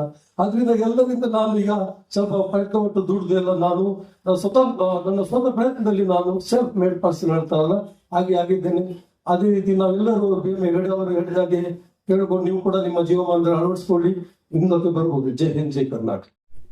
ಅಂತ ಎಲ್ಲರಿಗೂ ಶುಭ ಸಂಜೆಯ ವಂದನೆಗಳು. ಈ ಒಂದು ಸುಂದರ ಕಾರ್ಯಕ್ರಮದ ಅಧ್ಯಕ್ಷತೆಯನ್ನು ವಹಿಸಿರುವಂತಹ ಡಾಕ್ಟರ್ ಮಂಜುನಾಥ್ ಶೆಟ್ಟಿ ಕಾಗಡ್ಡೆ ಅವರೇ, ವೇದಿಕೆಯಲ್ಲಿ ಆಸೀನರಾಗಿರುವಂತಹ ಎಲ್ಲ ಗಣ್ಯಮಾನ್ಯರೇ, ಸಭೆಯಲ್ಲಿರುವಂತಹ ಎಲ್ಲ ಗಣ್ಯರೇ, ವಿದ್ಯಾರ್ಥಿನಿಯರೇ, ಒಂದು ಸುಂದರ ಅರ್ಥಪೂರ್ಣ ಕಾರ್ಯಕ್ರಮ ಅಂತ ಹೇಳಿದ್ರೆ, ಯಾಕಂದ್ರೆ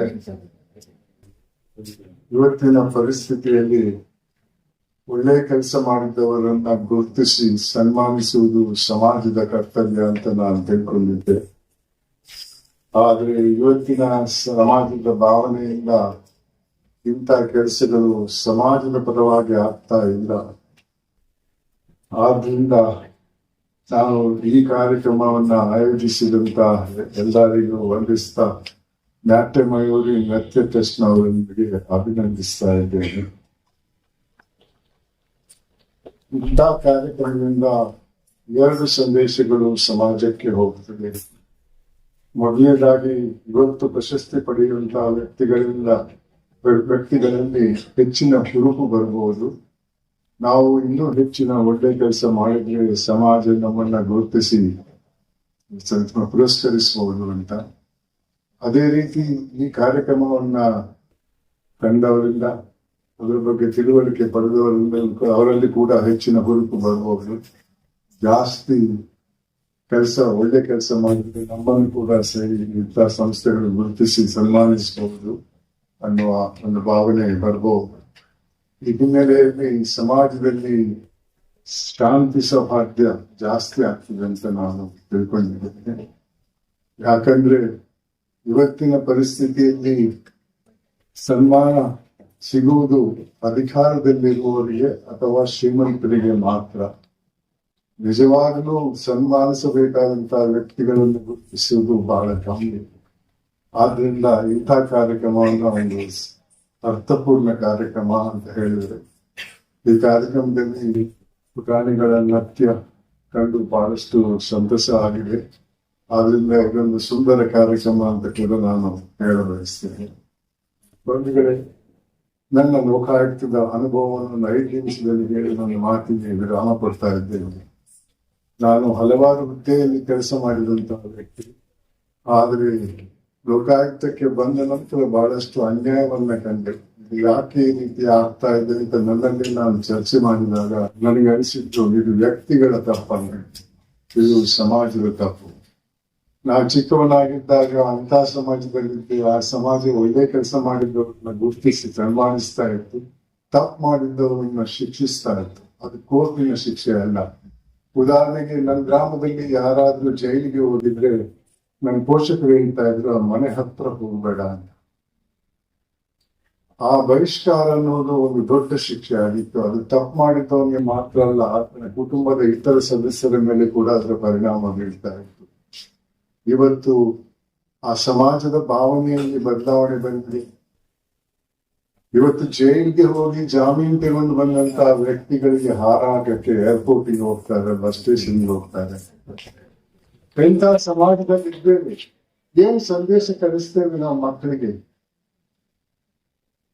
ಯಾಕೆ ನೀವು ಜೈಲಿಗೆ ಹೋದವ್ರಿಗೆ ಸನ್ಮಾನ ಮಾಡ್ತೀರಾ ಅಂತ ಕೇಳಿದ್ರೆ ಅವ್ರು ಹೇಳ್ತಾರೆ, ಏನ್ರಿ ನಾವು ಒಬ್ಬರೇ ಜೈಲಿಗೆ ಹೋಗಿದ್ದು, ಮಹಾತ್ಮ ಗಾಂಧಿ ಅವರು ಹೋಗಿಲ್ಲ ಅಂತ. ಅಂತಹ ಸಮಾಜದಲ್ಲಿ ಇದ್ದೇವೆ. ಈ ರೀತಿ ಸಮಾಜದಲ್ಲಿ ಮುಂದುವರೆದ್ರೆ ಸಮಾಜದಲ್ಲಿ ಒಂದು ಪೈಪೋಟಿ ಶುರುವಾಗ್ತಿದೆ. ನಾನು ಶ್ರೀಮಂತನಾಗ್ಬೇಕು, ನಾನು ದೊಡ್ಡ ಹುದ್ದೆಗೆ ಹೋಗ್ಬೇಕು ಅನ್ನೋದು. ಶ್ರೀಮಂತನಾಗುವುದ್ರಲ್ಲಿ ಏನ್ ತಪ್ಪಿಲ್ಲ, ದೊಡ್ಡ ಹುದ್ದೆಗೆ ಹೋಗುವುದ್ರಲ್ಲಿ ಏನ್ ತಪ್ಪಿಲ್ಲ. ಆದ್ರೆ ಸರಿದಾರಿಯಲ್ಲಿ ಇನ್ನೊಬ್ಬನ ಜೇಬಿ ಕೈಲಾಟಲ್ಲ, ಇನ್ನೊಬ್ಬನ ಹೊಟ್ಟೆ ಕೈಲಾಟಲ್ಲ. ಅಂತ ಶ್ರೀಮಂತಿಕೆಯಿಂದ ಸಂತಸ ಬರಲ್ಲ, ನಿದ್ದೆ ಬರಲ್ಲ. ನಾನು ವೈಯಕ್ತಿಕವಾಗಿ ಕಂಡಂತ ವಿಚಾರಗಳಿವೆ. ಇತ್ತೀಚೆಗೆ ಟಿವಿಯಲ್ಲಿ ಒಂದು ನ್ಯೂಸ್ ಐಟಮ್ ನೋಡಿದೆ. ಒಬ್ಬ ಹಿರಿಯ ರಾಜಕಾರಣಿ, ಆತನ ಮನೆ ದಾಳಿ ಮಾಡ್ತಾರೆ. 252 ಕೋಟಿ ರೂಪಾಯಿ ಕಂತೆ ಕಟ್ಟಿ ಕಬಾತಲ್ಲಿ ಇದ್ದದನ್ನ ಸೀಸ್ ಮಾಡ್ತಾರೆ. ಆ ಹಣ ಅವನಿಗೆ ವಾಪಸ್ ಹೋಗಲ್ಲ ಎಂದಿಗೂ. ಅವನ ಖುಲಾಸೆ ಆದ್ರೂ ಸರಿ, ಆದ್ರೆ ಹಣ ವಾಪಸ್ ಹೋಗಲ್ಲ. ಅವನಿಗೆ ಎಂದು ನಿದ್ದೆ ಬರ್ತಾ ಇತ್ತು. ಯಾವತ್ತು ಇಡಿ ಅವ್ರು ದಾಳಿ ಮಾಡ್ತಾರೋ, ಯಾವಾಗ ಇನ್ಕಮ್ ಟ್ಯಾಕ್ಸ್ ನವ್ರು ದಾಳಿ ಮಾಡ್ತಾರೋ, ಯಾವಾಗ ದರೋಡೆಕೋರರು ಬರ್ತಾರೋ, ಇಷ್ಟೊಂದು ನಗದು ಮನೆಯಲ್ಲಿ ಇಟ್ಟಿದ್ದ ಮಕ್ಕಳ ಭವಿಷ್ಯ ಏನಾಗ್ತದೆ ಅನ್ನೋದ್ರ ಬಗ್ಗೆ ಯೋಚನೆ ಇದ್ದೇ ಇರ್ತದೆ. ನಿದ್ದೆ ಬರಲ್ಲ. ಆದ್ರೆ ಇದ್ದದ್ರಲ್ಲೇ ಸಂತಸ ಪಡೆಯುವಂತ ವ್ಯಕ್ತಿಗಳಿಗೆ ಒಳ್ಳೆ ನಿದ್ದೆ ಬರ್ತದೆ. ಇದ್ದದ್ರಲ್ಲೇ ಸಂತಸ ಅಂದ್ರೆ ಒಂದು ಹಂತಕ್ಕೆ ಡಿಗ್ರಿ ಬಂತು, ಕೆಲಸ ಸಿಕ್ತು, ಇನ್ನೇನ್ ಬೇಡ ಸನ್ಯಾಸಿ ಆಗ್ತೇನೆ ಅಂತಲ್ಲ. ಎಲ್ಲರಲ್ಲೂ ಆಕಾಂಕ್ಷೆ ಅನ್ನೋ ಒಂದು ಗುಣ ಇರಬೇಕು. ಜಾಸ್ತಿ ಓದ್ಬೇಕು, ದೊಡ್ಡ ಹುದ್ದೆಗೆ ಹೋಗ್ಬೇಕು, ಶ್ರೀಮಂತನ ಆಗ್ಬೇಕು, ಏನೂ ತಪ್ಪಿಲ್ಲ. ಆದ್ರೆ ಕಾನೂನು ಚೌಕಟ್ಟಲ್ಲಿ ಪಡೆದಂತಹ ಸಂಪತ್ತಲ್ಲಿ ಏನೂ ತಪ್ಪಿಲ್ಲ. ಕೋಟ್ಯಾಂತರ ರೂಪಾಯಿ ಮಾಡಿ ಅಂತ ಹಣದಿಂದ ನಿದ್ದೆ ಬರ್ತದೆ, ಸಂತಸ ಬರ್ತದೆ. ಪ್ರಯತ್ನ ಮಾಡಿ, ಆದ್ರೆ ತಪ್ಪು ದಾರಿಯಲ್ಲಿ ಹೋಗುವಂತ ಪ್ರಯತ್ನ ಮಾಡಬೇಡಿ. ಯಾಕಂದ್ರೆ ಸಮಾಜದಲ್ಲಿ ಶಾಂತಿ ಸೌಹಾರ್ದ ಇರಲ್ಲ. ಇದ್ದವರೇ ಶ್ರೀಮಂತರಾದ್ರೆ ಇಲ್ಲದವರು ಸುಮ್ಮನಿರಲ್ಲ. ಎಲ್ಲಾದ್ರೂ ಕ್ರಾಂತಿ ಆದ್ರೆ ಅದರಲ್ಲಿ ಗೆದ್ದವರಿಲ್ಲ.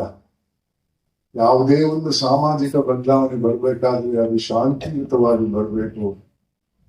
ಆ ದಾರಿಯಲ್ಲಿ ನಾವು ಪ್ರಯತ್ನ ಮಾಡಬೇಕು. ಅದಕ್ಕೆ ಒಂದೇ ದಾರಿ, ತೃಪ್ತಿ ಅನ್ನೋ ಒಂದು ಗುಣ. ತೃಪ್ತಿ ಇದ್ರೆ ದುರಾಸೆ ಇದ್ದು ತೃಪ್ತಿಯನ್ನ ಅಳವಡಿಸಿದ್ರೆ ಆ ದುರಾಸೆಗೆ ತೃಪ್ತಿ ಮಟ್ಟ ಆಗ್ತದೆ. ಆ ತೃಪ್ತಿ ಜೊತೆ ಇನ್ನೊಂದು ಮೌಲ್ಯದ ಅಗತ್ಯ ಇದೆ, ಅದು ಮಾನವೀಯ. ನಾವು ತಿಳ್ಕೊಂಡಿದ್ದೇವೆ ನಾವೆಲ್ಲರೂ ಮಾನವರು, ಹುಟ್ಟುವಾಗ ಮಾನವರಾಗಿ ಹುಟ್ಟುತ್ತೇವೆ ಅಂತ. ಮಾನವನ ಗುಂಪೇ ಸೈನ್ಸ್ ಅಲ್ಲಿ ಇಲ್ಲ. ನಾವು ಹುಟ್ಟುವುದು ಹೋಮೋಸಿಪಿಯನ್ಸ್ ಅನ್ನೋ ಒಂದು ಗುಂಪಿಗೆ, ಅದಕ್ಕೂ ಮಾನವೀಯತೆಗೆ ಯಾವ ಸಂಬಂಧನೂ ಇಲ್ಲ. ಮಾನವೀಯತೆ ಅನ್ನೋದು ನಮ್ಮ ಹಿರಿಯರು ಕಟ್ಟಿದಂತಹ ಒಂದು ಮೌಲ್ಯ. ನಮ್ಮ ಕವಿಗಳು ಬರೆದಿದ್ದಾರಲ್ಲ, ಏನೇ ಆಗು ನಿನಗೆ ಬೇಕಾದವನಾಗು, ಆದ್ರೆ ಮೊದಲು ಮಾನವನಾಗು. ನಾನು ಶಾಲಾ ಕಾಲೇಜಿಗೆ ಹೋದಾಗ ಇಲ್ಲಿವರೆಗೆ ನಾನು 1854 ಶಾಲಾ ಕಾಲೇಜಿಗೆ ಹೋಗಿದ್ದೇನೆ. ನನಗೆ 86 ವರ್ಷ ವಯಸ್ಸು ಇತ್ತು. ಯುವಕರಿಂದ ಈ ಸಮಾಜವನ್ನ ಬದಲಾಯಿಸಕ್ಕೆ ಸಾಧ್ಯವಿದೆ. ಅವರಿಗೆ ದಾರಿ ತೋರಿಸ್ಕೊಳ್ಬೇಕಂದ್ರೆ ಅಲ್ಲಿ ನನ್ನದೇ ಆದ ಒಂದು ಸಂದೇಶ ಕೊಡ್ತೇನೆ. ಹುಟ್ಟುವಾಗ ಮಾನವನಾಗಿ ಹುಟ್ಟದೆ ಇದ್ದು ಜೀವನ ಪಥದಲ್ಲಿ ಮಾನವೀಯತೆಯನ್ನು ಅಳವಡಿಸಿಕೊಂಡು ಸಾಯುವಾಗ ಮಾನವನಾಗಿ ಸತ್ರೆ ಅದಕ್ಕೆ ಮೇಲ್ಪಟ್ಟಂತ ಒಂದು ತೃಪ್ತಿ ಮತ್ತು ಮಾನವೀಯತೆ. ಆದರೆ ಇದನ್ನು ಅಳವಡಿಸುವವರಿಗೆ ಮಕ್ಕಳಲ್ಲಿ ಯಾರು? ನಾನು ಚಿಕ್ಕವನಾಗಿದ್ದಾಗ ನನ್ನ ಪೋಷಕರು ಹೇಳ್ತಾ ಇದ್ದು ಮಾಡು, ಇದು ಮಾಡಬೇಡ ಅಂತ. ತಪ್ಪು ಮಾಡಿದ್ರೆ ಏನ್ ತಿಂದದ್ದು ನೆನಪಿದೆ. ಶಾಲೆಗೆ ಹೋದಾಗ ನೀತಿ ಪಾಠ ಅಂತ ಒಂದು ಸಬ್ಜೆಕ್ಟ್ ಇತ್ತು, ಮಾರಲ್ ಸೈನ್ಸ್ ಅಂತ. ಅದ್ ನನ್ನ ಪೋಷಕರು ಹೇಳಿದ್ದನ್ನ ಒತ್ತಿ ಒತ್ತಿ ಹೇಳ್ತಾ ಇತ್ತು. ಇವತ್ತು ಬಹಳಷ್ಟು ಪೋಷಕರು ಗಂಡ ಹೆಂಡತಿ ಇಬ್ರು ಕೆಲಸ ಮಾಡುವವರು, ಕೆಲಸ ಅಂದ್ರೆ ರೋಗ. ಅಲ್ಲಿ ದೊಡ್ಡ ಹುದ್ದೆಗೆ ಹೋಗ್ಬೇಕು, ದೊಡ್ಡ ಪೋಸ್ಟಿಂಗ್ ಆಗ್ಬೇಕು, ಅದಕ್ಕೆ ನಾನು ಯಾರನ್ನ ತೋರಿಸ್ಬೇಕಂತ ಅಲ್ಲಿ ಆಫೀಸ್ ಅಲ್ಲೋ ಮನೆಗೆ ತರ್ತಾರೆ, ಲ್ಯಾಪ್ಟಾಪ್ ಅಲ್ಲಿ ಕಂಪ್ಯೂಟರ್ ಅಲ್ಲಿ ಕೂತು ಕೆಲಸ ಮಾಡ್ತಾ ಇರ್ತಾರೆ. ಕೆಲಸಕ್ಕೆ ಹೋಗದಂತ ಪೋಷಕರು ಸೀರಿಯಲ್ ನೋಡ್ತಾ ಇರ್ತಾರೆ. ಮಕ್ಕಳ ಜೊತೆ ಸಂಪರ್ಕ ಬಹಳ ಕಮ್ಮಿ. ಅದು ಮಕ್ಕಳಿಗೆ ಒಂದು ಐಫೋನ್ ಕೊಟ್ರೆ ಅವರು ಕೂಡ ನಿಮ್ಮ ಹತ್ರ ಬರಲ್ಲ. ಆ ಐಫೋನ್ ಬಗ್ಗೆ ಯಾವ ಮೌಲ್ಯನೂ ಇಲ್ಲ. ಶಾಲೆಗೆ ಹೋದ್ರೆ ನೀತಿ ಪಾಠ ಇಲ್ಲ. ಇವತ್ತಿನ ಪಠ್ಯ ನನ್ನ ಕಾಲದ ಪಠ್ಯಕ್ಕಿಂತ 10 ಪಟ್ಟು ಉತ್ತಮವಾದದ್ದು. ಆಟಮ್ ಬಾಂಬ್ ಹೆಂಗೆ ಮಾಡ್ಬೇಕಂತ ಕಲಿಸ್ತಾರೆ, ಆದ್ರೆ ಹೆಂಗೆ ಬಳಸ್ಬೇಕಂತ ಕಲಿಸಲ್ಲ. ಅಂತಹ ವಿದ್ಯೆಯಿಂದ ಸಮಾಜದಲ್ಲಿ ಶಾಂತಿ ಸೌಹಾರ್ದ ಇರಕ್ಕೆ ಸಾಧ್ಯವಿಲ್ಲ. ಬಂಧುಗಳೇ, ಈ 2 ಮೌಲ್ಯಗಳನ್ನ ಅಳವಡಿಸೋ ಪ್ರಯತ್ನ ಮೊದಲು ನಿಮ್ಮಲ್ಲಿ ಆಗ್ಬೇಕು, ನಂತರ ನಿಮ್ಮ ಮಕ್ಕಳಲ್ಲಿ ಆಗ್ಬೇಕು. ಆವಾಗ ನಾವು ಹಿಂದೆ ಇದ್ದಂತಹ ಸಮಾಜಕ್ಕೆ ಹೋಗ್ಬಹುದು. ಆ ಹಿಂದೆ ಇದ್ದಂತಹ ಸಮಾಜ ತಪ್ಪು ಮಾಡಿದ್ದವರನ್ನು ದೂರ ಇಡ್ತಾ ಇತ್ತು. ಅದರಿಂದ ಶಾಂತಿ ಸೌಹಾರ್ದ ಈ ಪ್ರಯತ್ನ ಆಗಲಿ. ಇಂತಹ ಒಂದು ಕಾರ್ಯಕ್ರಮದಿಂದ ಜನರಲ್ಲಿ ಒಳ್ಳೆ ಕೆಲಸ ಮಾಡುವ ಹುರುಪು ಜಾಸ್ತಿ ಬರಲಿ. ಮತ್ತು ಇವತ್ತು ಪ್ರಶಸ್ತಿ ಸ್ವೀಕರಿಸಿದವರನ್ನು ಅಭಿನಂದಿಸ್ತಾ, ಅದಕ್ಕೆ ಕಾರಣಭೂತರಾದಂತ ಎಲ್ಲರನ್ನು ಅಭಿನಂದಿಸ್ತಾ ನನ್ನ ಮಾತಿಗೆ ವಿರಾಮ ಕೊಡ್ತಾ ಕನ್ನಡ ತಾಯಿ ಭುವನೇಶ್ವರಿಗೆ, ತಾಯಿ ಭುವನೇಶ್ವರಿಗೆ, ವೇದಿಕೆಯಲ್ಲಿ ಹಾಗೂ ಮುಂಭಾಗದಲ್ಲಿ ಉಪಸ್ಥಿತರಿರುವ ಭಗವತ್ ಸ್ವರೂಪಿಗಳಾದ ನನ್ನ ಎಲ್ಲ ಸೋದರ ಸೋದರಿಯರಿಗೆ, ಮುದ್ದು ಮಕ್ಕಳಿಗೆ, ನಿಮ್ಮ ಪ್ರೀತಿಯ ಪುಟ್ಟ ಗಾಯಕ ನಟ ಶಶಿಧರ್ ಕೋಟೆ ಮಾಡೋ ನಮಸ್ಕಾರ, ಶುಭಾಶಯ, ವಂದನೆಗಳು. ತುಂಬಾ ಸಂತೋಷ ಆದಾಗ ಎಲ್ಲವನ್ನು ಪದಗಳು ವ್ಯಕ್ತಪಡಿಸೋದಕ್ಕೆ ಆಗೋದಿಲ್ಲ, ಸಮಯದ ಅವಕಾಶವೂ ಇಲ್ಲ. ಒಂದು, ಇಲ್ಲಿ ಮಾತಿನ ಮೋಡಿಗಾರ ನನ್ನ ಪುಟ್ಟ ತಮ್ಮ ಅದ್ಭುತವಾಗಿ ಕಾರ್ಯಕ್ರಮ ನಿರೂಪಣೆ ಮಾಡ್ತಾ ಇದ್ದಾರೆ. ಜೋರಾಗಿ ಚಪ್ಪಾಳೆ ಕೊಡಿ. ಹೇಳಿದ್ದಾರೆ ಪ್ರೇಮ, ಬನ್ನಿ, ಇಲ್ಲೇ ಇದ್ದಾರೆ ಪ್ರೇಮ ಅವರಿಗೆ ಜೋರಾಗಿ ಚಪ್ಪಾಳೆ ಕೊಡಿ. ಅವರ ಕನಸುಗಳೆಲ್ಲ ನನಸಾಗಲಿ. ಅನೇಕ ಕಾರ್ಯಕ್ರಮ ಅಟೆಂಡ್ ಮಾಡಿದ್ದೀನಿ. ನಿಜವಾಗಿ ಎಲ್ಲ ನಾನು ಬೆಳಿಬೇಕು, ಇನ್ನೊಬ್ಬರು ಬೆಳಿಬೇಕು ಅನ್ನುವಂತ ಮನೋಧರ್ಮ ಇರುವಂತ ಅಪರೂಪದ ಕಲಾವಿದೆ. ಒಳ್ಳೇದಾಗ್ಲಿ ಬಾ, ಒಳ್ಳೇದಾಗ್ಲಿ ಹಾರೈಸಿ. ಇವತ್ತು ಮಕ್ಕಳು ಅದ್ಭುತವಾಗಿ ಡಾನ್ಸ್ ಮಾಡ್ತಾ ಇದ್ರೆ, ಹಾಡ್ತಾ ಇದ್ರೆ. ಎಲ್ಲರೂ ಒಂಥರ ಏನಾಗಿದೆ ಅಂದ್ರೆ, ನಾವೆಲ್ಲ ಒಂದೇ ಭಾವ ಇಕ್ಕಿದ್ದನ್ನು ಒಂದಾಗಿದೆ. ಮಾತಾಡಿದವರೆಲ್ಲ ಅದ್ಭುತವಾಗಿ ಮಾತಾಡಿದ್ದಾರೆ. ಮೇಡಮ್, ನಿಮ್ಮ ಅಭಿಮಾನಿ ಆಗ್ಬಿಟ್ಟೆ, ತುಂಬಾ ಚೆನ್ನಾಗಿ ಮಾತಾಡಿದ್ದಾರೆ ಅಂತ ಮೇಡಮ್ ಅವ್ರೆ. ಒಳ್ಳೇದಾಗಲಿ. ನೀವೆಲ್ಲ ಮಾತಾಡಿ ನಾನು ಹೌದು ಹೌದು ಅಂತ ರುಜು ಹಾಕ್ತೀನಿ ಅಷ್ಟೇ. ನಮ್ಮ ಬೈ ಅಶೇಕ್ ಅವರು ಎಷ್ಟು ಚೆನ್ನಾಗಿ ಮಾತಾಡಿದ್ರು. ನಿಮ್ಮಂತವ್ರು ಇರ್ಬೇಕು ಸರ್. ಭಾವೈಕ್ಯಕ್ಕೆ ಇನ್ನು ಏನು ಬೇಕು ಹೇಳಿ? ನಾವು ಧರ್ಮದ ಹೆಸರಲ್ಲಿ, ಮತಗಳ ಹೆಸರಲ್ಲಿ ಜಗಳ ಆಡ್ತಾ ಇದ್ದೀವಿ. ನಾವು ನಮ್ಮನ್ನ ರಿಪೇರ್ ಮಾಡ್ಕೊಳ್ಬೇಕು. ನಮ್ಮಲ್ಲಿ ಏನಿದೆ, ನಮ್ಮ ಧರ್ಮದಲ್ಲಿ ಏನಿದೆ, ಏನು ತಪ್ಪಿದ್ರು ಅದನ್ನು ತಿದ್ದುಕೊಂಡು ಮುಂದೆ ಮುಂದೆ ಹೋಗ್ಬೇಕು. ಇದೇ ಜೀವನ. ನಾವ್ ಎಲ್ಲ ಒಂದೇ ಒಂದು ಹಿಡ್ಕೊಂಡು ಕೂತ್ಕೊಳಕ್ಕಾಗಲ್ಲ. ಇಂಥ ಶೇಖ್ ಅವ್ರು ಇದ್ದರೆ ನಮಗೆ ಯಾವ್ದಾದ್ರು ಒಂದು ಮನಸ್ಸಿಗೆ ನಮ್ಮವ್ರು ಎಲ್ಲರೂ ನಮ್ಮವ್ರು ಅಂತ ಅನ್ಸಿಬಿಡುತ್ತೆ. ಬಂಧುಗಳೇ, ನಾನು ಕೇಳುದು ಎಲ್ಲಿ ದೊಡ್ಡ ಪೀಳಿಗೆ ಅಂದ್ರೆ ಈಗ ಧರ್ಮದ ಹೆಸರಲ್ಲಿ ಜಗಳ. ಅದು ಹೋಗ್ಬೇಕು ಹೋಗ್ಬೇಕಾದ್ರೆ ಇಂಥವ್ರು ಬರ್ಬೇಕು, ನಮ್ಮಂತ ನಾವೆಲ್ಲ ಇರ್ಬೇಕು. ನಾವೆಲ್ಲ ಸಹೃದಯಿಗಳು. ನಾವು ಎಲ್ಲರಿಗೂ ಭಗವಂತ ನೋಡುವರು. ವಸುದೈವ ಕುಟುಂಬಕ್ಕನ್ನು ಒಂದು ತತ್ವವನ್ನು ಜಗತ್ತಿಗೆ ಸಾರಿದ ಸನಾತನ ಧರ್ಮದ ಮೂಲ ಎಲ್ಲ ನಾವು ಒಂದೇ. ಹೌದಲ್ವಾ ಹೇಳಿ? ನಾವೆಲ್ಲ ಒಂದಾಗಿ ಸಾಕೊಂಡು ಬಂದಿರ್ಬೇಕು. ರವಿ ಮಾತ್ರ ಕೇಳಿದ್ರೆ ಏನಪ್ಪಾ ಅದು ಮಿಂಚು ಗುಡುಗು ಎಲ್ಲ ಬಂತದಲ್ಲಿ. ಮಾತ್ರ ಅಲ್ಲ, ಆ ಒಂದು ಸಂದೇಶ ಕೊಟ್ಟಿದ್ದೀರಿ ನೀವು. ಅದಕ್ಕೋಸ್ಕರ ರವಿ ಜೊತೆ ನಾವು ಯಾವತ್ತೂ ಇರ್ತೀವಪ್ಪ. ಒಳ್ಳೇದಾಗ್ಲಿ. ಮಂಜುನಾಥ್ ನೋಡ್ರಿ, ಹೀರೋ ನೋಡಿದಾಗ ಹೀರೋನೇ ಅವ್ರು ಗೊತ್ತದೊಂದಿಗೆ. ಅವ್ರು ಹೇಳಿದ ಒಂದು ಮಾತು ಬಹಳ ನಾಟಿತ್ತು ನನಗೆ. ಮೊನ್ನೆ ಇನ್ಸಿಡೆಂಟ್ ತಗೊಂಡು ಹೇಳಿದವರು, ಬಂಧುಗಳೇ, ಈ ಕ್ಷಣ ಮಾತ್ರ ಸತ್ಯ. ಈ ಕ್ಷಣ ನಾವ್ ಇಲ್ಲಿದ್ದೀವಿ, ಸಂತೋಷದಿಂದ ಸಾಗೋಣ. ಕಷ್ಟ ನಷ್ಟದ ಬದುಕು, ಬೇವು ಬೆಲ್ಲದ ಬದುಕು ಎಲ್ಲರಿಗೂ ಇದ್ದಿದೆ. ಈ ಕ್ಷಣವನ್ನು ಖುಷಿಯಿಂದ ಕಳೆಯೋಣ. ಮೂಲ ಹೋದರೂ ನಾವು ಸಚ್ಚಿದಾನಂದ ಸ್ವರೂಪ. ಇದು ಆನಂದವನ್ನು ಅನುಭವಿಸ್ತಾ ಹೋಗ್ಬೇಕು ಒಳ್ಳೆ ರೀತಿಯಲ್ಲಿ. ಈ ಕ್ಷಣ ಮಾತ್ರ ಸತ್ಯ, ನೆನಪಿಕೊಂಡು ಗೊತ್ತಿಲ್ಲ. ಹಾಗಾಗಿ ಎಲ್ರು ಪ್ರೀತಿಯಿಂದ ಇರೋಣ ಅಷ್ಟೇ. ಇವರೆಲ್ಲ ಇಷ್ಟು ಅದ್ಭುತವಾಗಿ ಮಾತಾಡೋದು. ಶಂಕರಣ್ಣಂಗೆ ಜೋರಾಗಿ ಚಪ್ಪಾಳೆ ಕೊಡಿ. ಅವರು ಮಾತಿನ ಮೂಡಿದ್ದಾರೆ.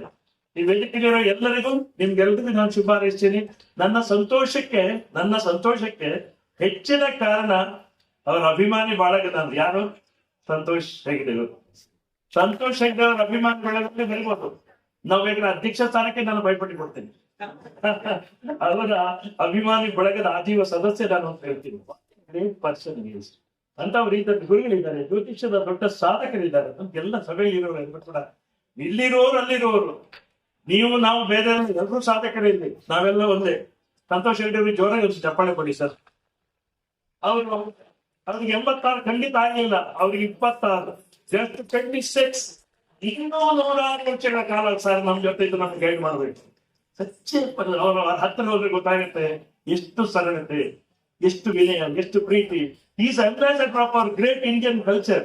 ನಮ್ಮ ಕನ್ನಡದ ಕಲ್ಚರ್ನ, ಭಾರತೀಯ ಸಂಸ್ಕೃತಿಯ ದೊಡ್ಡ ಒಂದು ರಾಯಭಾರಿ ಅವರು ಅಂತ ತಿಳ್ಕೊಂಡಿದ್ವಿ. ಅವ್ರು ಹಾಗೆ ರೋಲ್ ಮಾಡೆಲ್ ಅಂತವ್ರ ಉಪಸ್ಥಿತಿಯಿಂದ ಕಾರ್ಯಕ್ರಮ ಎಲ್ಲ ಚೆನ್ನಾಗಿ ಆಗ್ತದೆ. ಪ್ರಶಸ್ತಿ ವಿಜೇತರು ಎಲ್ರಿಗೂ ನನ್ನ ವಂದನೆಗಳು. ಹೀಗೆ ಪ್ರೀತಿಯಿಂದ ಸಾಗೋಣ, ಹೀಗೆ ಭಕ್ತಿಯಿಂದ ಸಾಗೋಣ, ಹೀಗೆ ನೀತಿಯಿಂದ ಸಾಗೋಣ.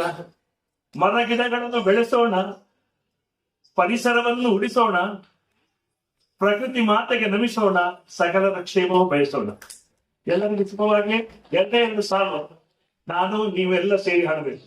ಇದರ ಒಟ್ಟು ಇರುವಂತದ್ದೇ ಪ್ರೀತಿ ಎಂಬ ದೈವವೇ ನಮಗಾಧಾರ, ಆ ದೈವ ತಂದ ವರದಿಂದ ಬಾಳೆ ಬಂಗಾರ, ನಮ್ಮ ಸಂಸಾರ ಆನಂದ ಸಾಗರ. ಪ್ರೀತಿ ಎಂಬ ದೈವವೇ ನಮಗಾಧಾರ, ಆ ದೈವ ತಂದ ವರದಿಂದ ನಮ್ಮ ಸಂಸಾರ, ನಮ್ಮ ಸಂಸಾರ, ನಮ್ಮ ಸಂಸಾರ ಆನಂದ ಸಾಗರ.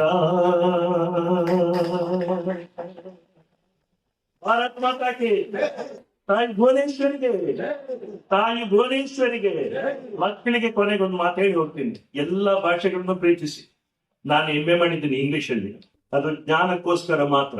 ನಹಿ ಜ್ಞಾನೇನ ತದೃಶಂ. ಎಲ್ಲ ಭಾಷೆಗಳನ್ನು ಪ್ರೀತಿಸೋಣ, ಕನ್ನಡವನ್ನು ಆರಾಧಿಸೋಣ. ವೇದಿಕೆಯ ಮೇಲಿರುವ ಗಣ್ಯರೇ ಹಾಗೂ ವೇದಿಕೆಯ ಮುಂಭಾಗದಲ್ಲಿರುವ ನನ್ನ ಸೋದರ ಸೋದರಿಯರಿಗೆ ವಂದಿಸುತ್ತಾ, ನಾನೇನು ಜಾಸ್ತಿ ಮಾತಾಡಲ್ಲ, ಯಾಕಂದ್ರೆ ಆಲ್ರೆಡಿ ಟೈಮ್ ಆಗೋಗಿದೆ. ಮತ್ತೆ ಏನೇನು ಸಮಾಜಕ್ಕೆ ಏನೇನು ಬೇಕು ಅಂತ ಎಲ್ಲ ನಮ್ಮ ಸಂತೋಷ್ ರೆಡ್ಡಿ ಅವರು ಹಾಗೂ ನಮ್ಮ ರವಿಶಂಕರ್ ಅವರು ಹಾಗೆ ನಮ್ಮ ಮೇಡಮ್ ಅವರು ಎಲ್ಲರೂ ಹೇಳ್ಕೊಟ್ಟಿದ್ದಾರೆ. ಆದರೆ ನಾನು 2 ಮಾತಾಡ್ತೇನೆ ಅಷ್ಟೇ. ಮಕ್ಕಳನ್ನ ಹುಟ್ಟಿದಾಗಿಂದ 6 ವರ್ಷದ ತನಕ ರಾಜ ರಾಣಿ ತರ ಬೆಳೆಸ್ತೀವಿ. ಎಲ್ಲರೂ ಪೋಷಕರು ಕೇಳ್ಕೊಂಡಿದ್ದಾರೆ.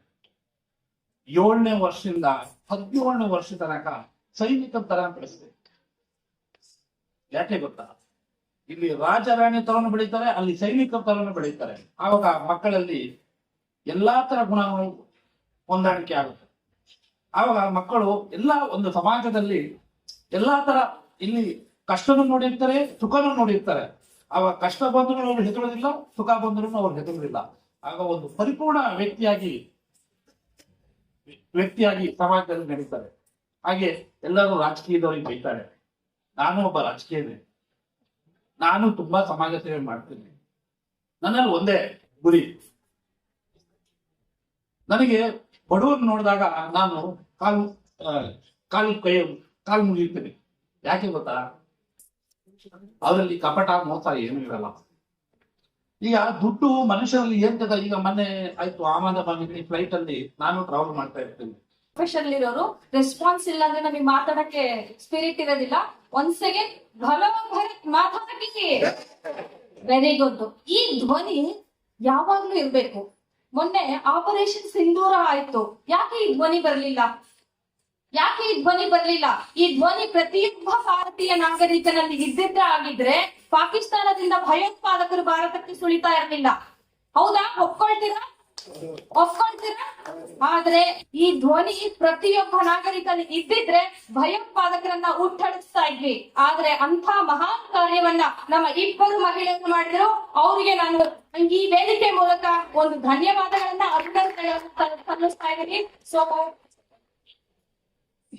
ಸೊ ಅದಕ್ಕೆ ದೇವಿ ಮಹಾತ್ಮೆಯಲ್ಲಿ ಒಂದು ಮಾತು ಹೇಳ್ತಾರೆ ಅಂತ, ಯಾಕಂದ್ರೆ ಮಹಿಳೆಯರು ಮೊದಲನೇದಾಗಿ ಮಹಿಳೆಯರನ್ನ ಕುರಿತಾಗಿ ಮಾತಾಡ್ತಾ ಇದ್ದೀನಿ. ಯಾಕಂದ್ರೆ ಮಹಿಳೆಯರನ್ನ ನಮ್ಮ ಭಾರತೀಯ ಸಂಸ್ಕೃತಿಯಲ್ಲಿ ದೇವಿಗೆ ಹೋಲಿಸ್ತಾರೆ. ಅದಕ್ಕೆ ದೇವಿ ಮಹಾತ್ಮೆಯಲ್ಲಿ ಒಂದು ಮಾತು ಹೇಳ್ತಾರೆ, ತ್ರಿಮೂರ್ತಿಗಳ ತಪವನು ತ್ರಿಗುಣರಿಗೊರವ ನೆತ್ತುದ ಮಧುಕೈಟ ಭರವದೆಯನು ಮಹಿಷ ಮರ್ಧನವ ಶುಂಭಾನಿ ಶುಂಭರಳಿವನು ನಾರಾಯಣಿಯ ಸ್ತುತಿಯನ್ನು ಹೇಳ ದೇವಿ ಚರಿತೆಯ ನೋಡಿದೊಡೆ. ಇಂಥ ದೇವಿ ಸ್ವರೂಪಿಯರಾಗಿ ನಮ್ಮ ಭಾರತವನ್ನ 146 ಕೋಟಿ ಜನಸಂಖ್ಯೆಯನ್ನು ಇವತ್ತು ರಕ್ಷಣೆ ಮಾಡಿದರೆ. ಅಂತ ಮಹಿಳೆಯರಿಗೆ, ಅಂತ ಮಹನೀಯರಿಗೆ ಈ ವೇದಿಕೆಯ ಮೂಲಕ ಹೃತ್ಪೂರ್ವಕವಾದ ಅಭಿನಂದನೆಗಳನ್ನ ಸಲ್ಲಿಸ್ತಾ ಇದ್ದೀವಿ. ಹಾಗೂ ಈ ಮಹಿಳೆಯರು ಈ ವೇದಿಕೆಯಲ್ಲಿ ಎಲ್ಲಾ ಕಲಾ ಸರಸ್ವತಿಯನ್ನ ನಂಬಿರುವಂತ ಎಲ್ಲಾ ಕಲಾ ಒಂದು ಪುತ್ರಿಯರು ಇರೋದ್ರಿಂದ, ನಾನು ಒಬ್ಬ ಕಲೆಯನ್ನ ಒಂದು ಸರಸ್ವತಿಯನ್ನ ನಂಬಿರೋದ್ರಿಂದ ಹೆಚ್ಚು ಮಾತಾಡೋದಕ್ಕೆ ಭಯನೂ ಆಗ್ತಾ ಇದೆ. ಅದರಲ್ಲಿ ಮುಖ್ಯವಾಗಿ ನಮ್ಮ ಸ್ಫೂರ್ತಿ ಅಂತಂದ್ರೆ ಸಂತೋಷ್ ಹೆಗಡೆ ಸರ್. ಯಾಕಂದ್ರೆ ನನ್ನ ಸ್ಟಡಿ ಟೇಬಲ್ ಅಲ್ಲಿ ಇವ್ರದ್ದು ಫೋಟೋ ಮತ್ತೆ APJ ಅಬ್ದುಲ್ ಕಲಾಂ ಅವ್ರ ಫೋಟೋ ಇಟ್ಕೊಂಡು ನಾವು ಸ್ಟಡಿ ಮಾಡ್ತಾ ಇರೋದು ಕಾಂಪಿಟೇಟಿವ್ ಎಕ್ಸಾಮ್ಸ್ ಅಲ್ಲಿ. ಅಂತ ಇವತ್ತು ಅವ್ರ ಪಕ್ಕ ಕುತ್ಕೊಳ್ತಿದ್ದೀನಿ ಅಂದ್ರೆ ಇವತ್ತು ನನ್ನ ಅಂತ ನಾನು ಹೇಳೋದಕ್ಕೆ ಇಷ್ಟಪಡ್ತಾ ಇದ್ದೀನಿ. So I am proud of about myself because of I am sharing with you, sharing with you sir. So ತುಂಬಾ ಖುಷಿ ಆಗ್ತಾ ಇದೆ, ಮೋರ್ ಎಕ್ಸೈಟ್ ಕೂಡ ಆಗ್ತಾ ಇದೆ. ಅಂಡ್ ಸೆಕೆಂಡ್ ಥಿಂಗ್, ಇವತ್ತಿನ ಶಿಕ್ಷಣ ಅಂತ ಬಂತು ಅಂತಂದ್ರೆ, ಇವತ್ತಿನ ಶಿಕ್ಷಣ ಏನಾಗ್ಬಿಟ್ಟಿದೆ ಅಂದ್ರೆ ಕತ್ತೆಯಿಂದ ಹೊಡೆದು ಕುದುರೆಯನ್ನ ಆಡಿಸುವ ಪ್ರಯತ್ನ ಮಾಡ್ತಾ ಇದೆ. ನಂಬ್ತೀರಾ? ಕತ್ತೆಯಿಂದ ಹೊಡೆದು ಕುದುರೆಯನ್ನ ಆಗಿಸುವ ಪ್ರಯತ್ನ ಎಲ್ಲಾ ಎಜುಕೇಶನ್, ಇದೊಂದು ಬಿಸ್ನೆಸ್ ಆಗ್ಬಿಟ್ಟಿದೆ. ಹೇಗೆ ಅಂದ್ರೆ ಬೆಳಿಗ್ಗೆ ಎದ್ದ ತಕ್ಷಣ ಮಕ್ಕಳು ಅದನ್ನ 4 ಗಂಟೆಗೆ ಎದ್ದೇಳಿಸ್ತಾರೆ, ಅವ್ರ ರೂಟೀನ್ ಅವ್ರು ಎಂಜಾಯ್ ಮಾಡೋದಕ್ಕೆ ಬಿಡುದಿಲ್ಲ. ಅಂತ ಪರಿಸ್ಥಿತಿ ಈ ಪ್ರಸ್ತುತ ದಿನಮಾನಗಳಲ್ಲಿದೆ. ಹಾಗಾಗಿ ಮಕ್ಕಳನ್ನ ಅಂಕಗಳನ್ನ ಗಳಿಸುವಂತ ಒಂದು ಮಿಷನ್ ಆಗಿ ಪರಿವರ್ತಿಸಬೇಡಿ. ಮಕ್ಕಳನ್ನ ಸಾಮಾಜಿಕ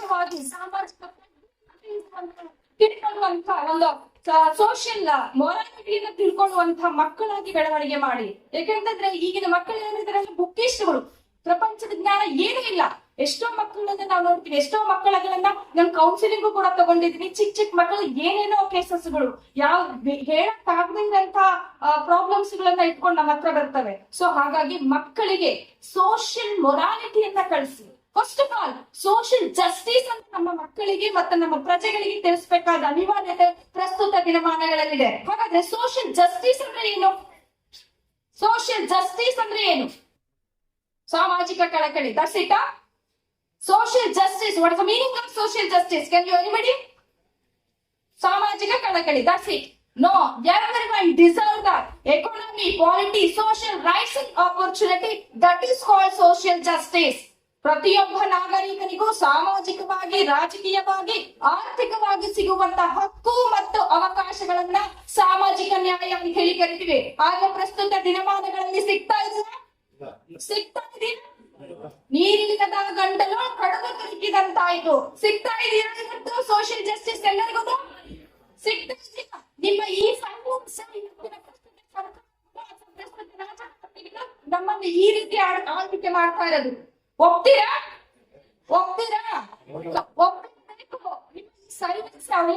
ಅದು ಸರಿ ಸರಿ ಸರಿ ಅನ್ಕೊಂಡು ಇವತ್ತು ನಾವು ಹಿಂದೆ ಅನ್ಕೊಳ್ತಾ ಇದೀವಿ. ದಯವಿಟ್ಟು ಇಂಥ ಕೆಲಸಗಳಿಗೆ ದಯವಿಟ್ಟು ಸಾಮಾನ್ಯ ಜನಗಳು, ನಾಗರಿಕರು ಅವಕಾಶವನ್ನ ಮಾಡಿಕೊಡ್ಬಾರ್ದು. ಯಾಕಂದ್ರೆ ನೋಡಿ, ಇವತ್ತು ಭ್ರಷ್ಟರ ಬೇಟೆಗಾರ ಅಂತ ಹೇಳಿ ಅವರನ್ನ ಕರೀತಾ ಇದೆ. ಅವರ ಧ್ವನಿ, ಅವರು 1,500 ಹೆಚ್ಚು ಶಾಲೆಗಳಿಗೆ ಭೇಟಿ ಕೊಟ್ಟಿದ್ದ ಉದ್ದೇಶ ಏನು ಅಂತಂದ್ರೆ, ನಮ್ಮ ಯುವಕರನ್ನ, ಯುವ ಜನತೆಯನ್ನ ಧ್ವನಿಗೂಡಿಸುವ ಸಲುವಾಗಿ. ನೀವು ಈ ಎಲ್ಲ ಸೈಲೆನ್ಸ್ ಇದ್ರೆ ನಾವು ರೆಸ್ಪೆಕ್ಟ್ ಕೊಟ್ಟಂಗಾಗುತ್ತೆ ಅಲ್ವಾ? ಸೊ ಅದಕ್ಕೋಸ್ಕರ ನಮ್ಮ ಧ್ವನಿಯನ್ನ ಮಾತಾಡಿ. ಯಾವತ್ತು ಸೈಲೆನ್ಸ್ ಇಂದ ಏನು ಮಾಡಕ್ಕಾಗಲ್ಲ. ಪ್ರಯತ್ನದಿಂದ ಮಾತ್ರ ಸಾಧ್ಯ ಅಂತ ಹೇಳಿ ನಾನು ಈ ಮೂಲಕ ತಿಳಿಸ್ತಾ ಇದ್ದೀನಿ. ಜೊತೆಗೆ ನಮ್ಮ ದೇಶ ಕಲೆ ಮತ್ತು ಸಂಸ್ಕೃತಿಯಲ್ಲಿ ಪ್ರಧಾನವಾದಂತಹ ದೇಶ. ನಮ್ಮ ಯುನೆಸ್ಕೋ ಪಾರಂಪರಿಕ ಪಟ್ಟಿ ಅಂತ ಕೇಳಿರ್ಬೋದು. ವಿಶ್ವ ಪಾರಂಪರಿಕ ಪಟ್ಟಿಗಳಲ್ಲಿ 43 ಸ್ಥಾನಗಳನ್ನ ನಮ್ಮ ಭಾರತ ಪಡೆದಿದೆ. ಅದರಲ್ಲಿ ನಮ್ಮ ಕರ್ನಾಟಕ 6 ಸ್ಥಾನಗಳನ್ನ ಪಡೆದಿದೆ ಅಂದಾಗ ನಾವು ಕಲೆಯನ್ನ ಮತ್ತು ಸಂಸ್ಕೃತಿಯನ್ನ ಎಷ್ಟು ಉಳಿಸ್ತಿದೀವಿ ಅಂತ ಹೇಳಿ ಇದ್ರ ಮೂಲಕ ನಾವು ನೋಡ್ತಾ ಇದ್ದೀವಿ. ಸೊ ಇಂಥ ಕಲಾ ಸಂಸ್ಕೃತಿಯನ್ನ ನಮ್ಮ ಭಾರತ ಉಳಿಸ್ತಾ ಇದೆ ಅಂದ್ರೆ ಇಂಥ ಟ್ರಸ್ಟ್ಗಳ ಮೂಲಕ ಉಳಿಯೋದಕ್ಕೆ ಸಾಧ್ಯ. ಹಾಗಾಗಿ ದಯಮಾಡಿ ತಾವೆಲ್ಲರೂ ಕೂಡ ಕಲೆ ಮತ್ತು ಸಂಸ್ಕೃತಿಯನ್ನ ಉಳಿಸ್ಬೇಕು, ಬೆಳೆಸ್ಬೇಕು.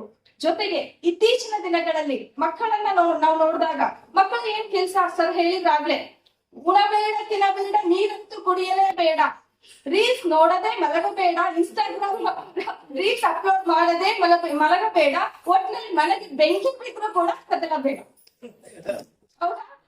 ಒಬ್ಬರ ಮತ್ತು ಸಂಸ್ಕೃತದಲ್ಲಿ ಮಾತು ಹೇಳ್ತಿದ್ರು, ಪುಸ್ತಕ ಅಷ್ಟು ಪ್ರಧಾನ ಅಂತ ಹೇಳಿ ಮಾತಿತ್ತು ಸಂಸ್ಕೃತದಲ್ಲಿ. ಪುಸ್ತಕ ಅಂತ ಹೇಳುತ್ತಂದ್ರೆ ಮೊದಲಿನ ಪುಸ್ತಕ ನನ್ನ ನೋಡು ತಲೆ ಎತ್ತುವಂತೆ ಮಾಡ್ತೀನಿ ಅಂತ ಒಬ್ಬ ಪುಸ್ತಕ ಹೇಳ್ತಿತ್ತಂತೆ. ಇವತ್ತು ಮೊಬೈಲ್ ನೋಡು ನಾನು ಅದರೊಳಗೆ ನಿನ್ನ ಉಳಿಸ್ಕೊಳ್ತೀನಿ ಅಂತ ಹೇಳುತ್ತಂತೆ. ನಮ್ದು ಸೊ ಇದು ಯಾರ ತಪ್ಪು? ಮಕ್ಕಳ ತಪ್ಪ, ಪೋಷಕರ ತಪ್ಪ? ಪೋಷಕರ ಮಕ್ಕಳದ ತಪ್ಪು.